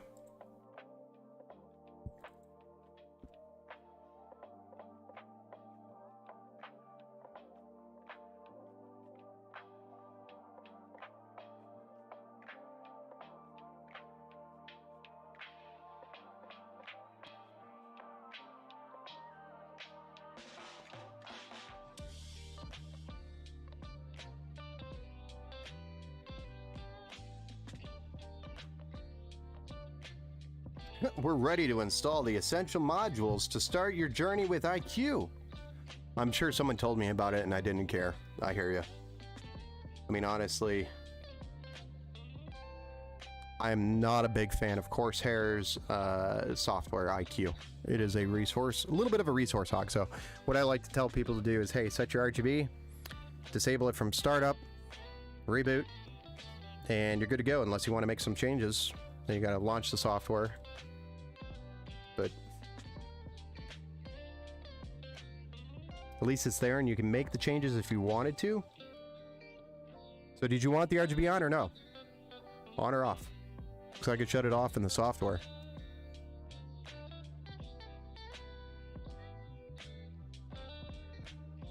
We're almost ready for you to come this way. I still have to do a BIOS update, set the XMP, set the fan curve. We got easily another 30 to 40 minutes here.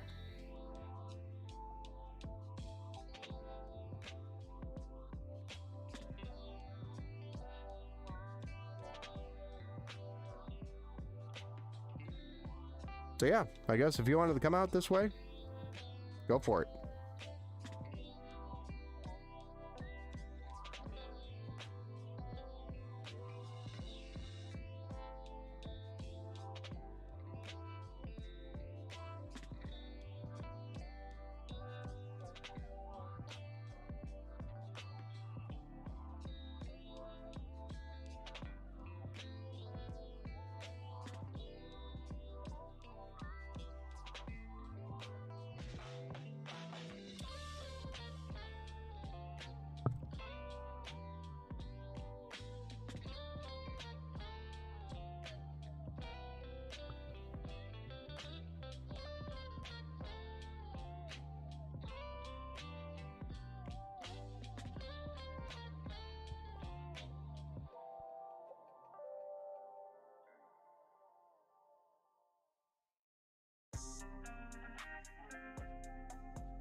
Alright. I'm just playing with them now. Try to figure out how to actually shut it off. Actually, can you set the RGB to solid green? Probably better than white. We could do that.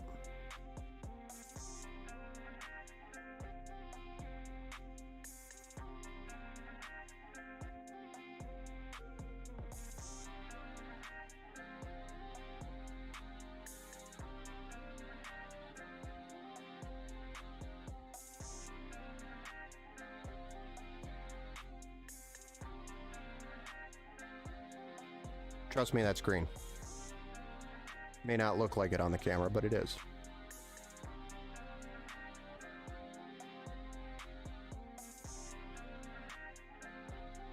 All right, and then we can get the rest of the RGB green, which, by the way, if you wanted to manage the graphics card, this is the problem with having Gigabyte motherboard, Corsair fans, MSI graphics card, and G-Skill and the Deep Cool will run off the Gigabyte, but the problem is you need 3 different softwares to manage the RGB on it, which sucks. But alright, we could go static, green. Hurrah.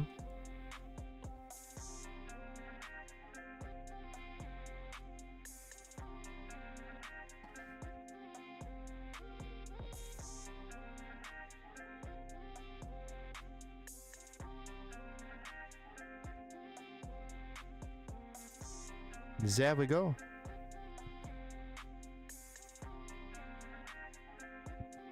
We're green.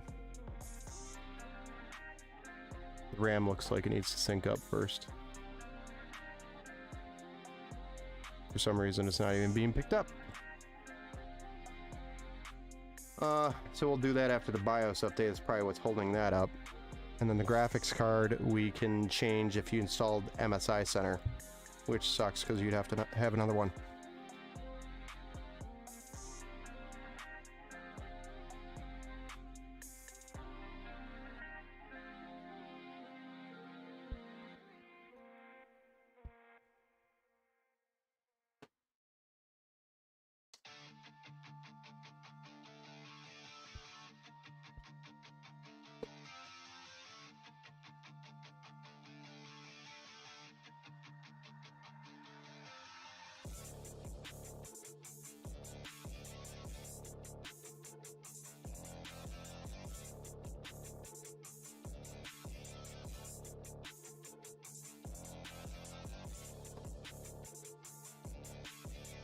Pretty sure I missed the boat, but oh well. Oh, we didn't. Gotcha. Blah blah, Q-Flash. Gigabyte. And... the 650.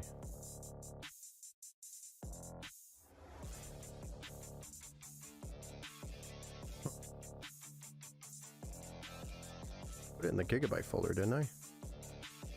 Oh, it's right here. It's in the root folder. Yes. BIOS check error.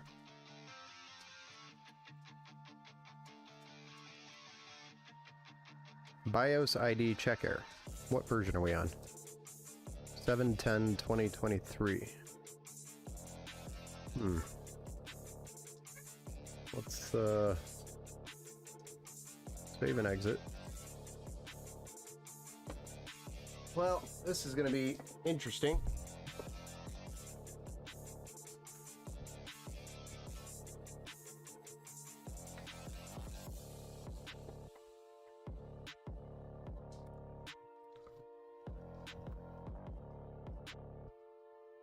This is interesting.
I don't get why the RAM isn't showing up here. And I don't get why the BIOS update wouldn't go through. Maybe it's the wrong board. Is there a version on this board?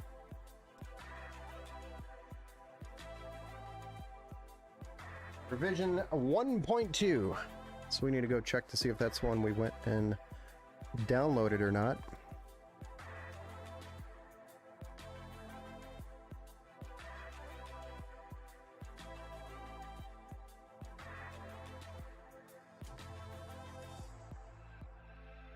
Ah, it's 1.1. That's trash. How they do that?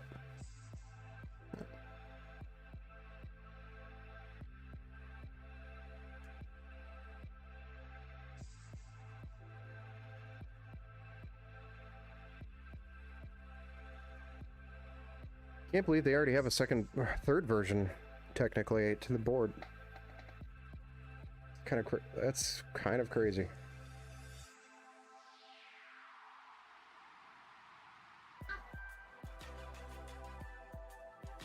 That's why our BIOS wouldn't work.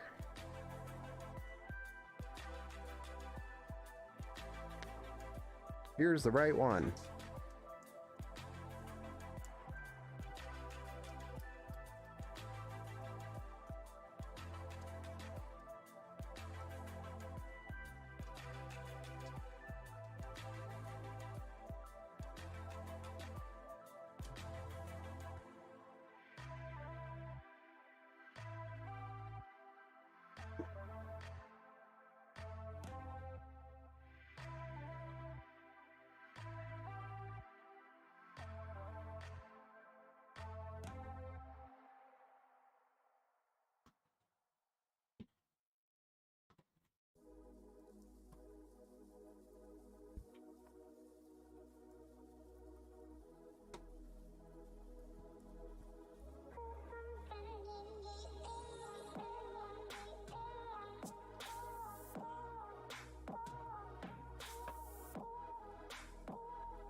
MSI.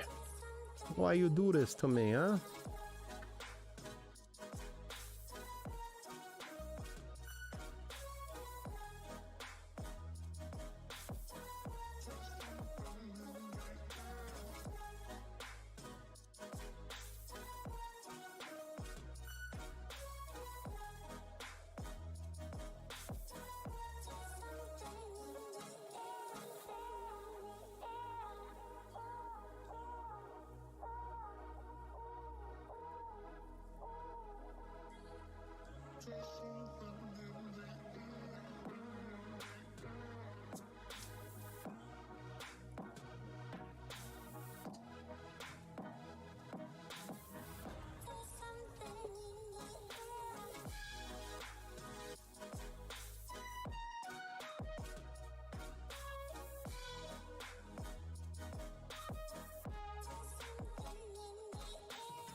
Just waiting on the BIOS update.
Huh.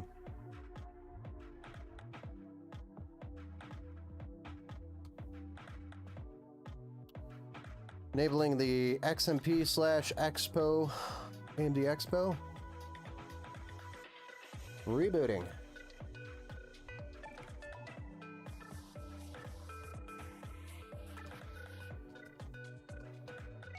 But the BIOS has been updated.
We'll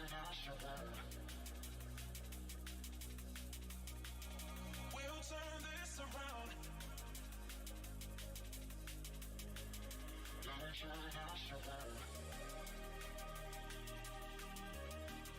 We'll turn this around.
This is annoying. I don't know why the RAM's not changing.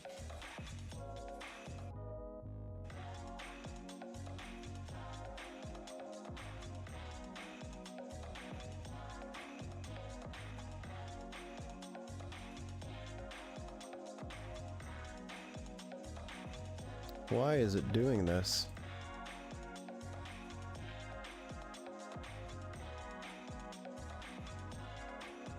I wonder if it's because there was another motherboard software previously on here. What was the previous motherboard?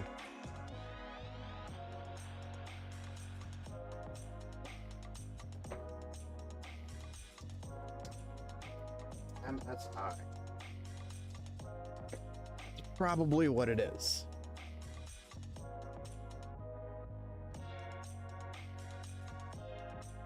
So we're gonna have to get the Asus Gigabyte. The Gigabyte Trident Z Aurora thing in my bopper.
This is...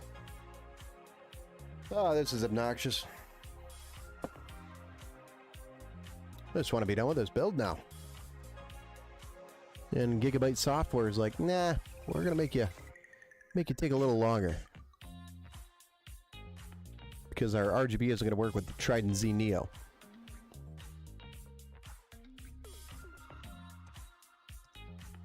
Which, by the way, isn't doing a damn thing.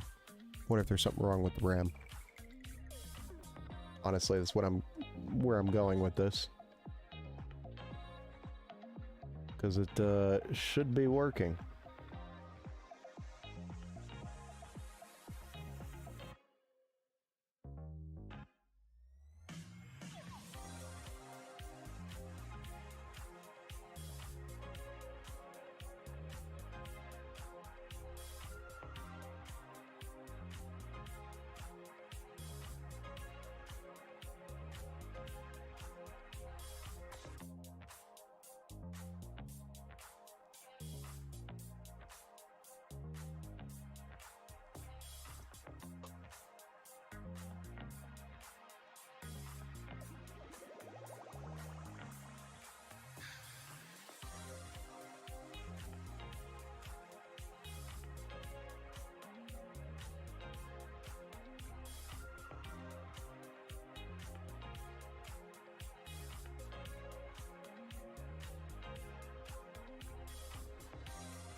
Oh my gosh, it's working.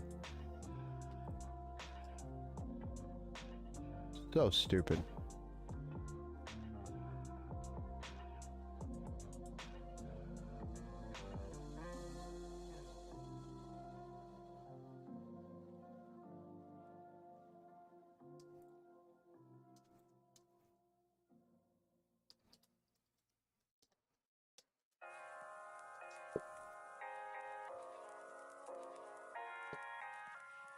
That was dumb. All of that for that.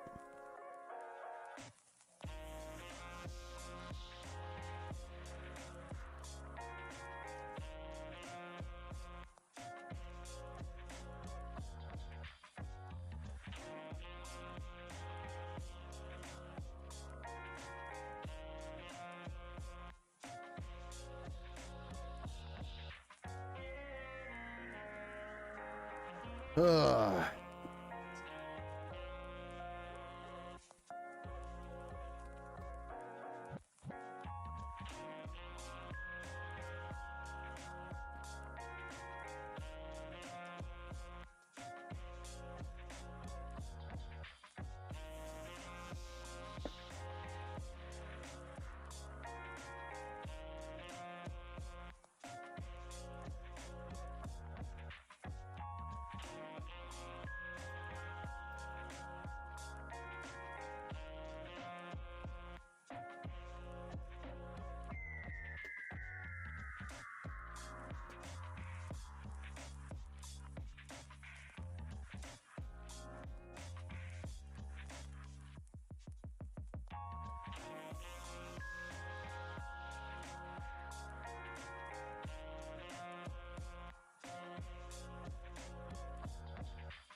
There we go.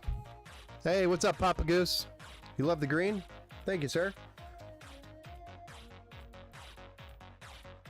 That's PC number 1. We still have to build another one. Not sure if we're gonna get to it though. Getting pretty late. So I'm probably gonna take a little bit of a break and then come back to that build actually.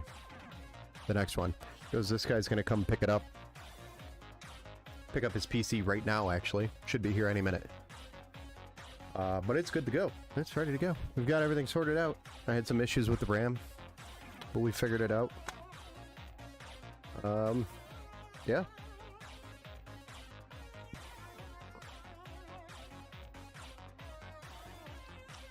Let's see here.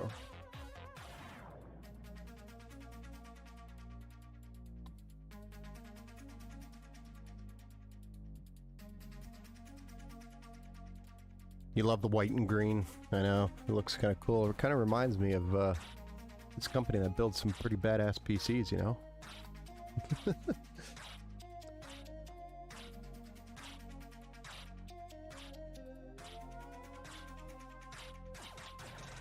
All right. Take a look at our temps. We're a little warm. We're at 51 Celsius right now. That's with the pump at full speed. But it is a 7800X 3D in there, so those do run warm. I'm gonna run this and see what kind of temps that we get here. I'm also not a big fan of this case. Never was. It's just too much glass. Not enough mesh.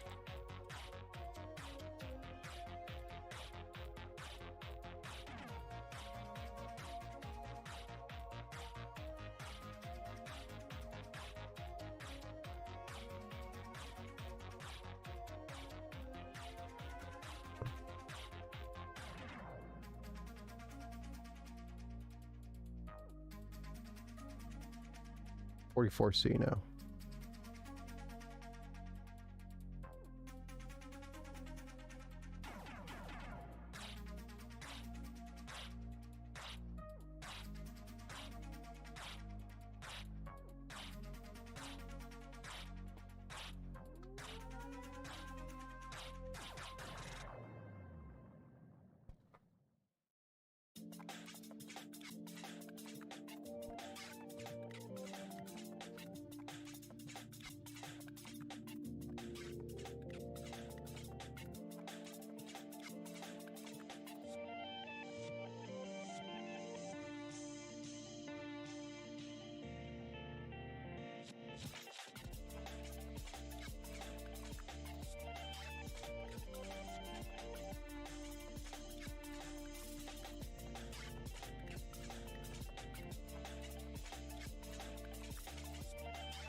No, I was not talking.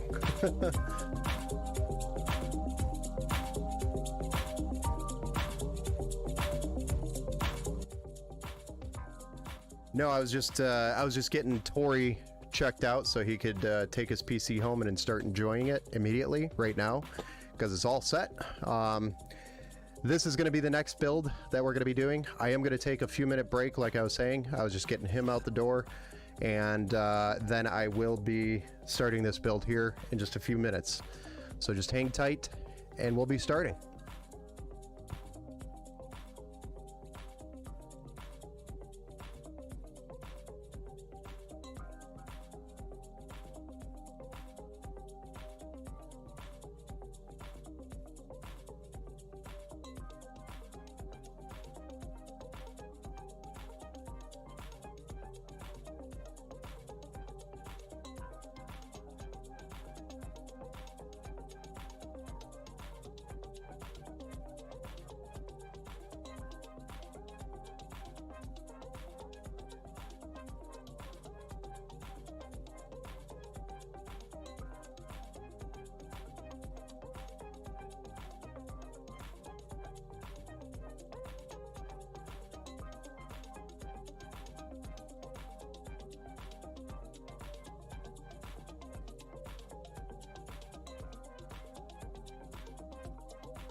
Okay, we're finally back for another build.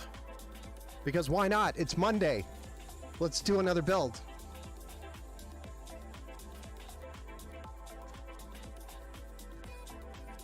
Not sure if anybody even heard me because the music's kind of loud. It's not that loud, but it's up there. Okay, we're back to do another build. Let's do this again. Because it's Monday, we ain't got stuff to do. We got builds to do. Always got builds to do. Okay, today we're building the Scout for our next build. I'm gonna flip us over to the top-down view without all the extra BS because, well, it's just prettier that way. That way you can actually see what we're doing. And I like the nice light glare there. Okay, so we're going to be doing the Scout from our website, which is the Intel i3 13100, which has 4 cores, 8 threads? I think it's a 4-core, 8-thread box still, right?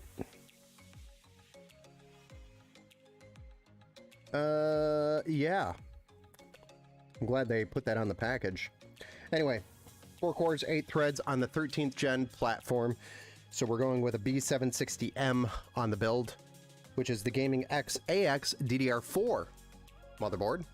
We've got 16 gigs of DDR4 3600 megahertz.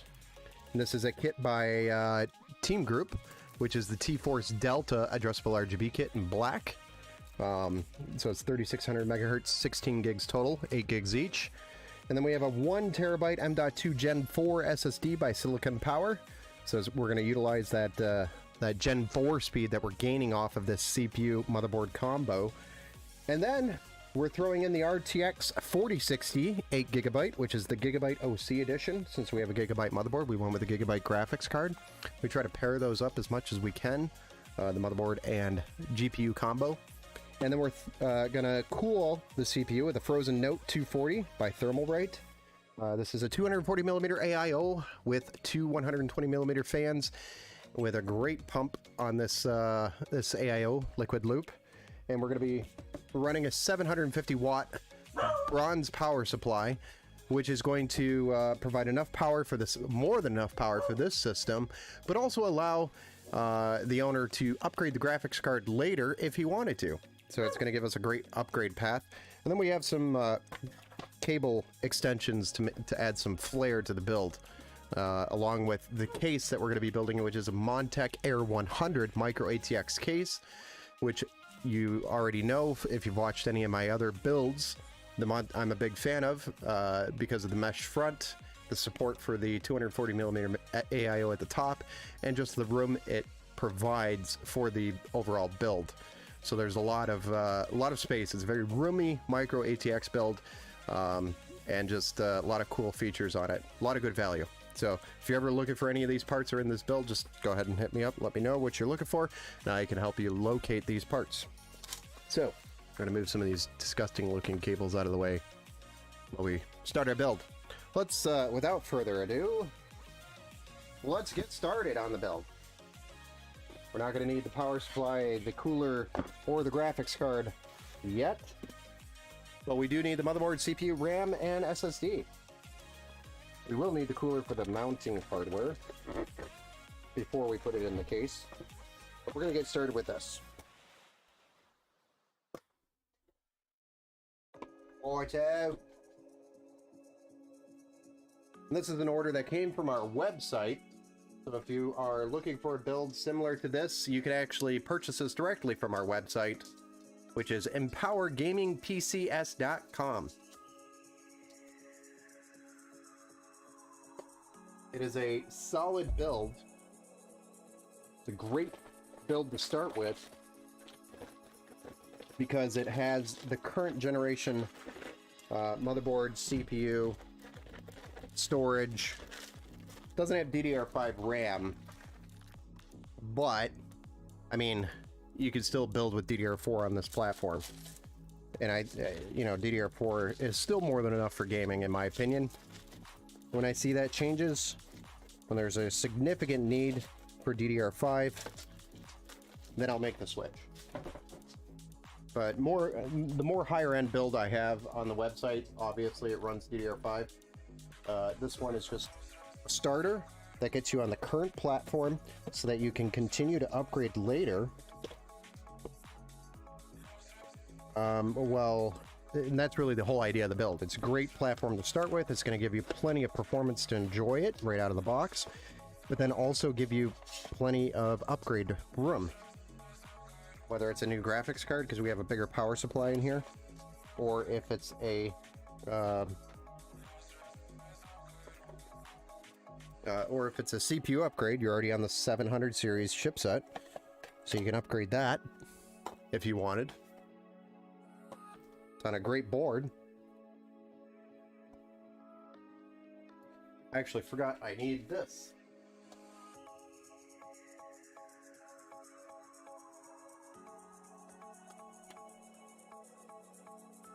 Contact frame.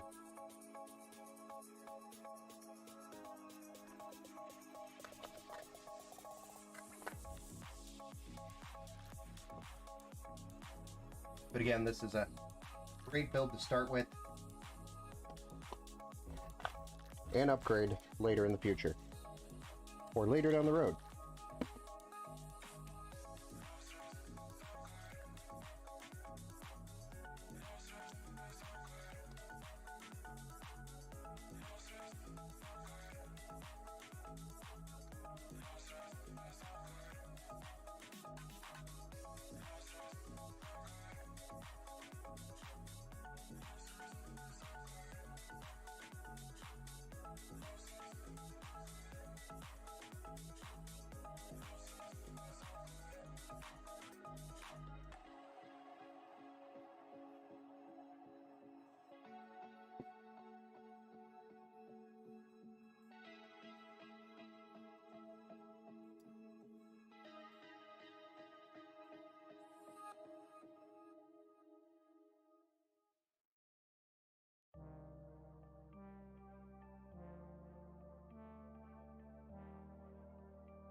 All right, so we got our motherboard with our CPU, our contact plate for our CPU, and our RAM and storage SSD installed, ready to go. We can actually bust out the 240mm AIO and get the mounting hardware for the motherboard.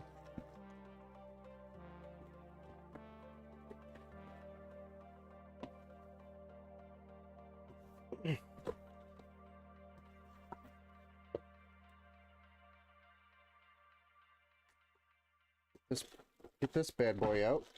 We're gonna have to swap these fans around.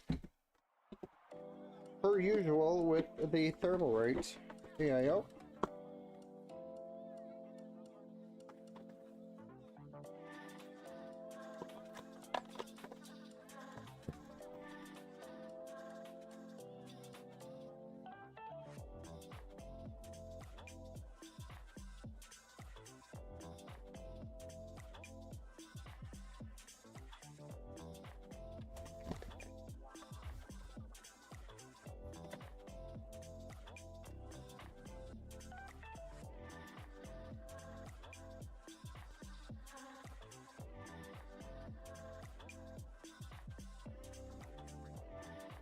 So we're not going to be using AMD for this platform. We're using Intel, so we can put that away.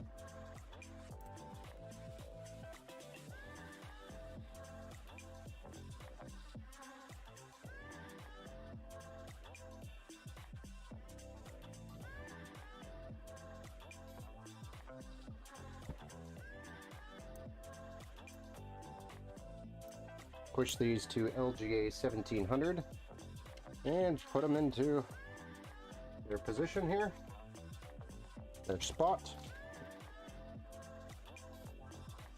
Get our 1700 hardware.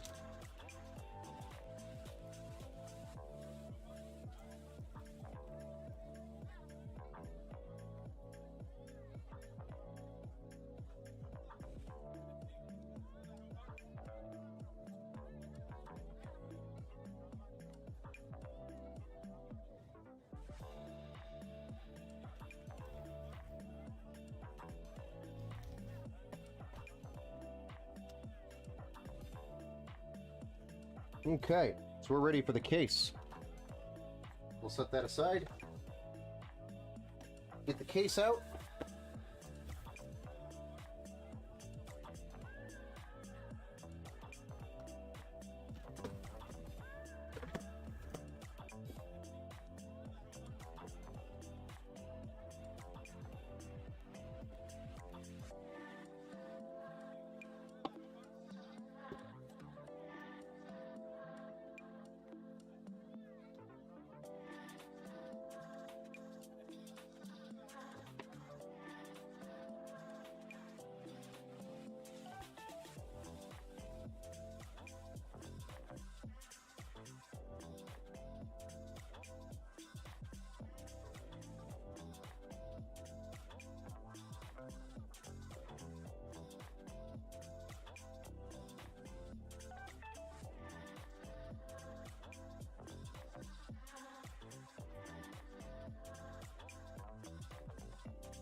Here's our case hardware that we need.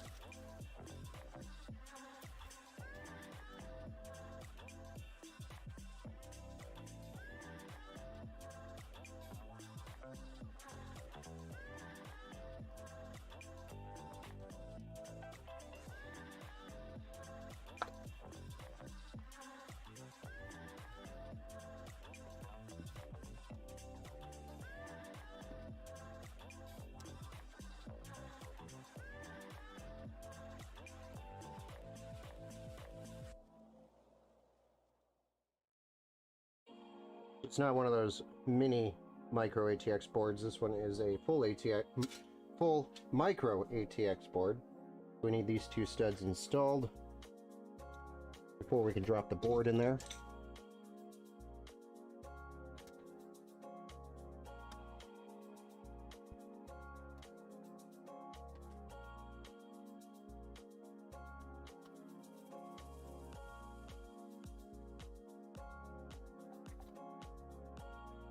And then we could pretty much just drop the board in here.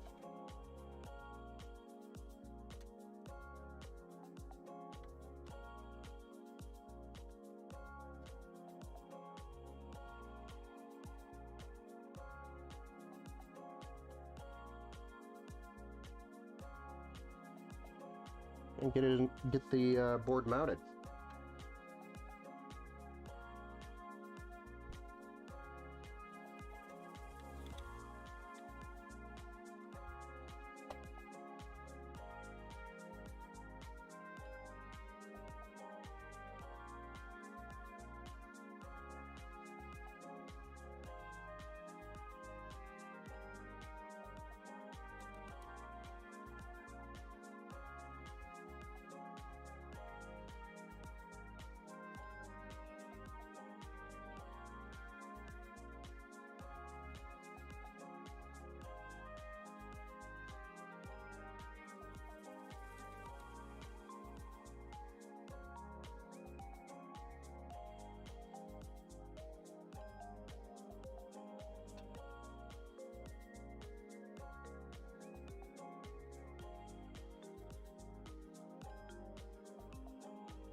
There we go.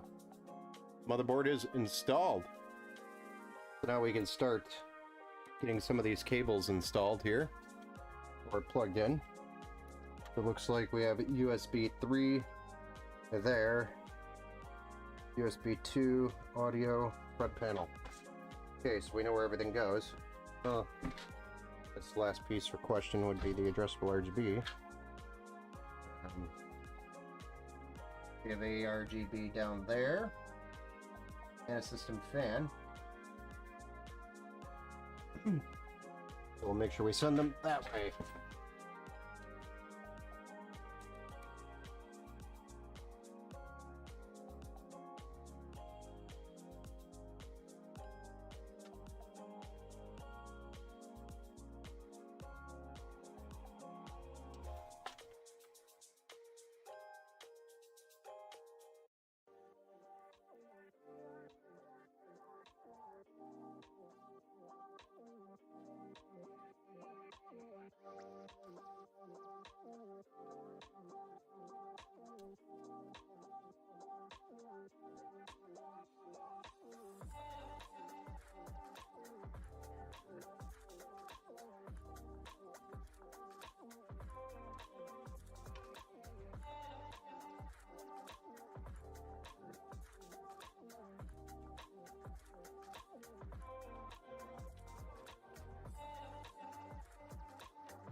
I feel like there's one missing here.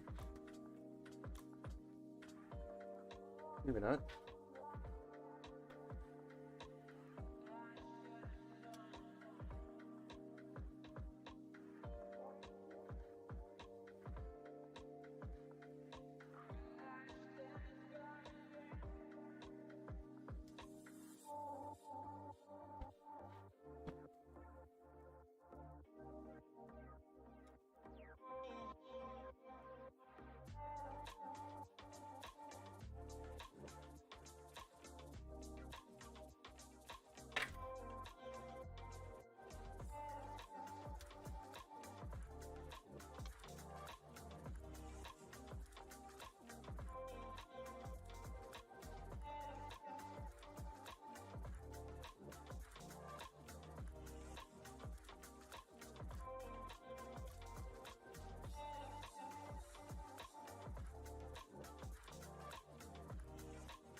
Come on, get in there, you. Stop fighting with me. Work with me. There we go. Nice. Now let's put the power supply in. I know it's backwards. I know. But we want to get that EPS cable in that top corner without dealing with the cooler in there. Trust me. You want to do this.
I did forget, though, that we do have the extension cables that we could have put in instead of this.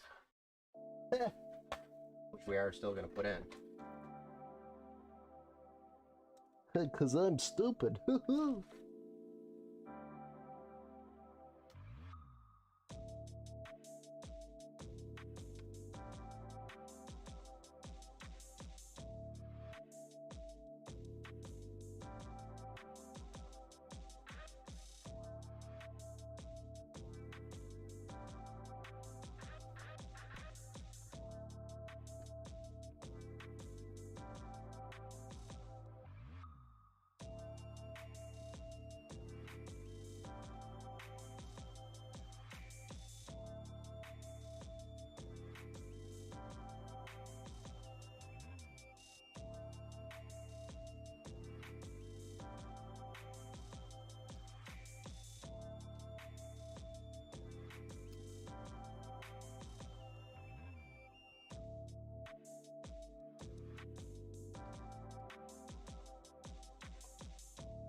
Oh.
Beautiful.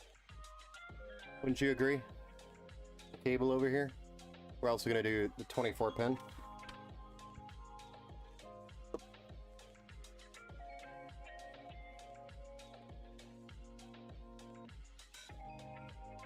These are all bent out of shape.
Not cool.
All right, there we go.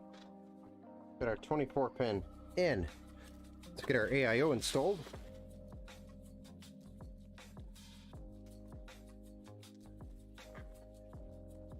Do have to swap these fans around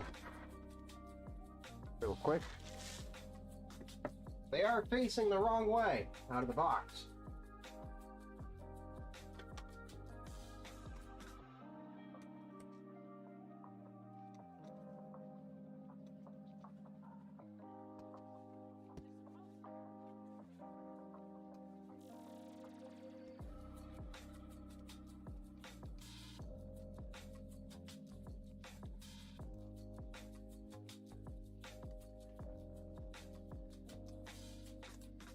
Dang it.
Beautiful.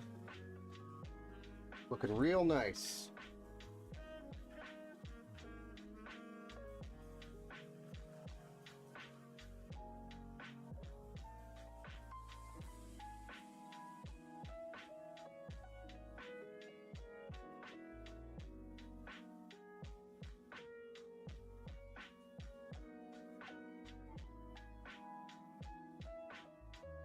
Okay, so I guess we can just slap the graphics card in there, get the extension on there, get the power supply all connected on the back side, the RGB connections, and then we do some cable management.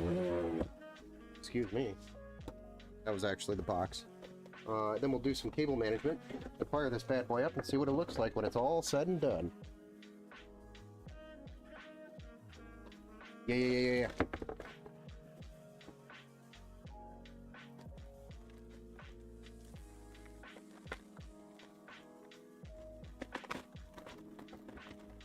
So this is the RTX 4060, 8 gigs of VRAM.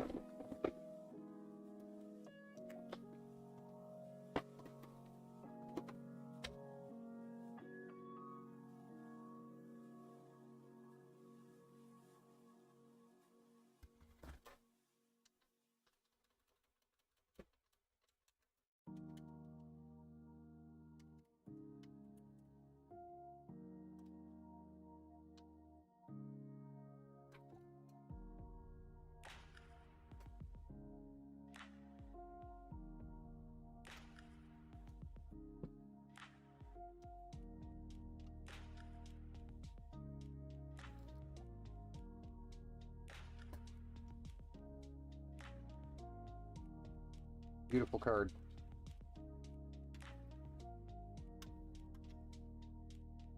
Got 8 gigs of VRAM, GDDR6. Super efficient. The power draw. Shit, you could probably run this with a 450 watt power supply.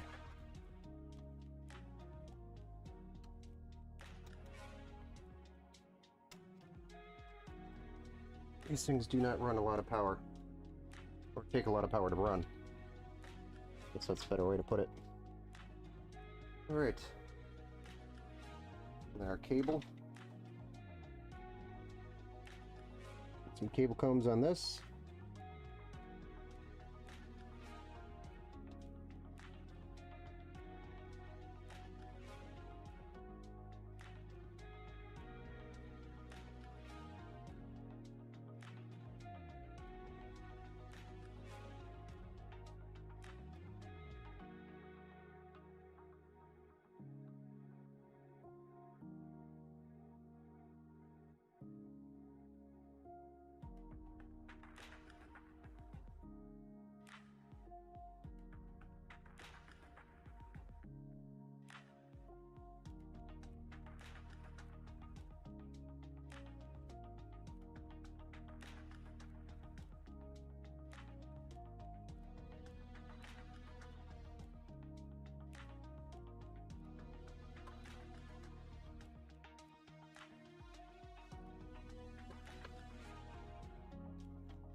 Flip it around and deal with this magnificent mess. Oh boy. What did I get myself into? Just kidding. This is a normal day for me. Alright, so let's get these power supply cables sorted first. And we will these cables sorted, kind of like so. This one kind of needs to go in here.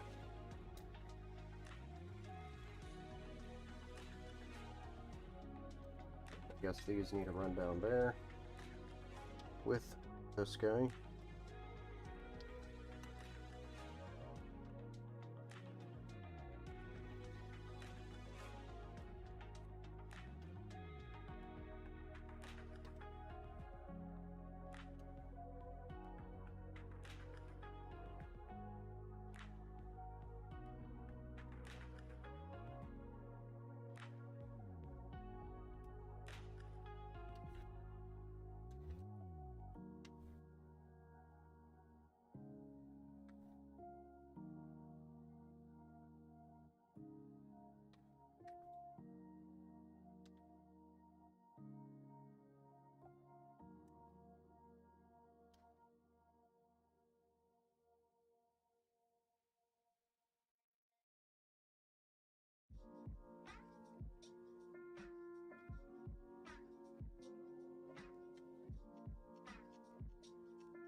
Look at how quickly we turned that into clean. From madness to clean. Alright, we're not done though. Not out of the woods yet, so to speak. Still gotta get this 24 pin. Then the CPU 8 pin CPU cable.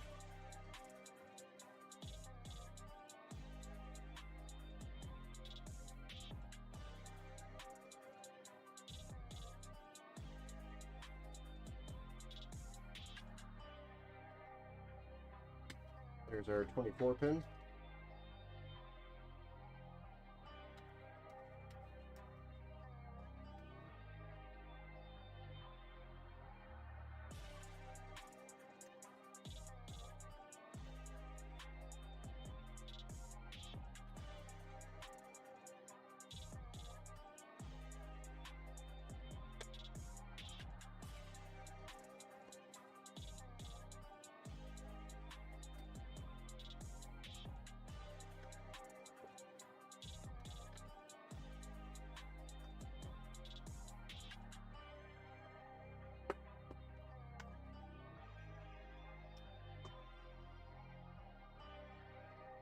CPU EPS. 8-pin CPU EPS cable. Here.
Then a PCIe 8-pin. This guy. To our graphics card. This is what powers the graphics card.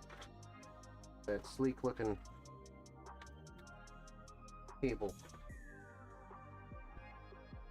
And it is a tight fit for the rest of the cables here. But we do want to keep the cables with the system. We don't want to disperse them, because if they ever come back to me for upgrades, then we'll have the cables in the system rather than cables MIA. Sorry, you can't do the upgrade without those cables that I told you to save. I have no idea how many times it's happened to me, but it's important to always save your cables that come with your PC, FYI. Especially if you plan to do any upgrades in the future. And it's also very useful for the next person that owns it if you go to sell it.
but it's all in there. And it doesn't disappear. Right? Let's flip it over real quick. Just make sure everything stayed nice and clean on the inside. Which, for the most part, it did. Let's see really anything that I have to adjust here, honestly. Looks very nice. Very clean. Love it.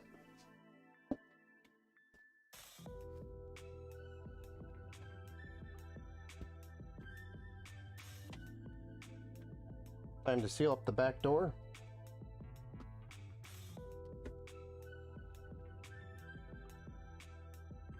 Probably be the last time it sees the light of day for a very long time. Think about it.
Don't worry, before I fire this bad boy up, I will switch us to a top-down view.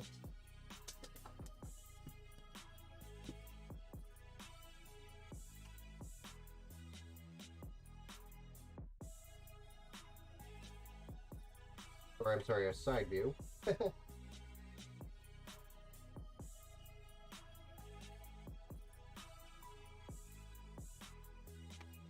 We're already in a top-down view.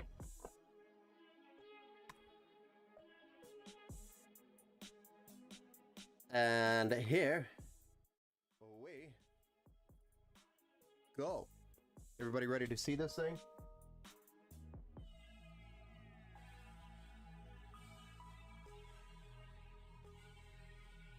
Voila.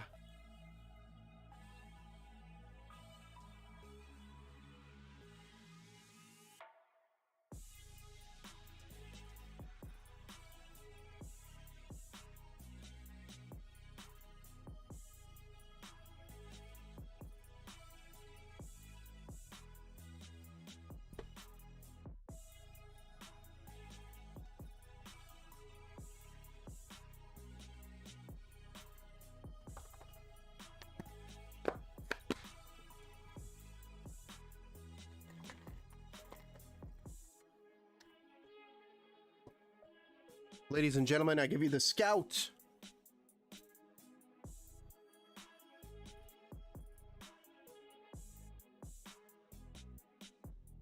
It's actually a very nice computer.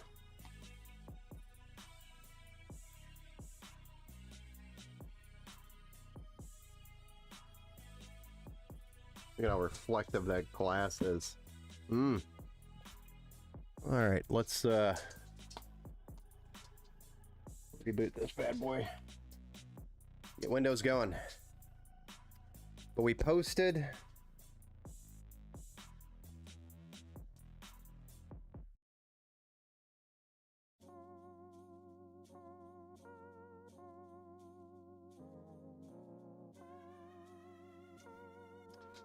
And it looks like I have one issue with a fan cable. I know a cable that's doing that with the fans. I don't know why. but it like filters out the electricity, the voltage, and reduces it for some reason. And I never understood why these cables do that. So I'll have to fix that. Looks like. But outside of that, I mean, it's fired up. And we're installing Windows now. So hopefully we'll get this thing across the finish line because we're supposed to have this ready for pickup tomorrow. And I still got to run it through its battle tested phase and finish all the software side of stuff.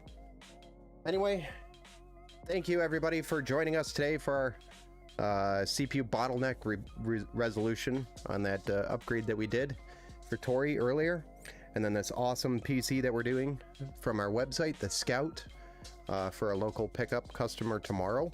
I'm really looking forward to seeing their reaction when they see it for the first time. This is going to be badass. Anyway, have a good night, guys. We'll be coming back again. I believe tomorrow we might be doing a duet stream where we are building with somebody here, possibly live on stream. Depending on when they actually arrive tomorrow morning, we might be early for that stream. But for the most part, we have a pretty awesome build to do with him. And then after that, we have another awesome build, maybe Thursday. And hopefully Friday, we'll have, Friday or Saturday, we'll have a really awesome, very custom build that we're going to be doing. I'm just waiting on paint and glass etching. Those are the two things that I'm still waiting on. The glass etching is pretty much done, I believe. We just gotta go, we gotta get it here. Which just means I gotta go pick it up. And then the paint is the big problem, because the colors that we've matched up are not matching the color that they originally requested, and I'm not liking it because we already bought the GPU backplate, and the backplate isn't going to match the paint, which is a problem. So I have to get the right paint in order to make sure it matches the backplate for the graphics card. Anyway, it's a lot of fun. We're looking forward to that build stream here coming up soon in the near future. It's been long waited and needs to happen. Anyway, thank you everybody for joining us today, and we'll see you on the next stream. Have a good night, people.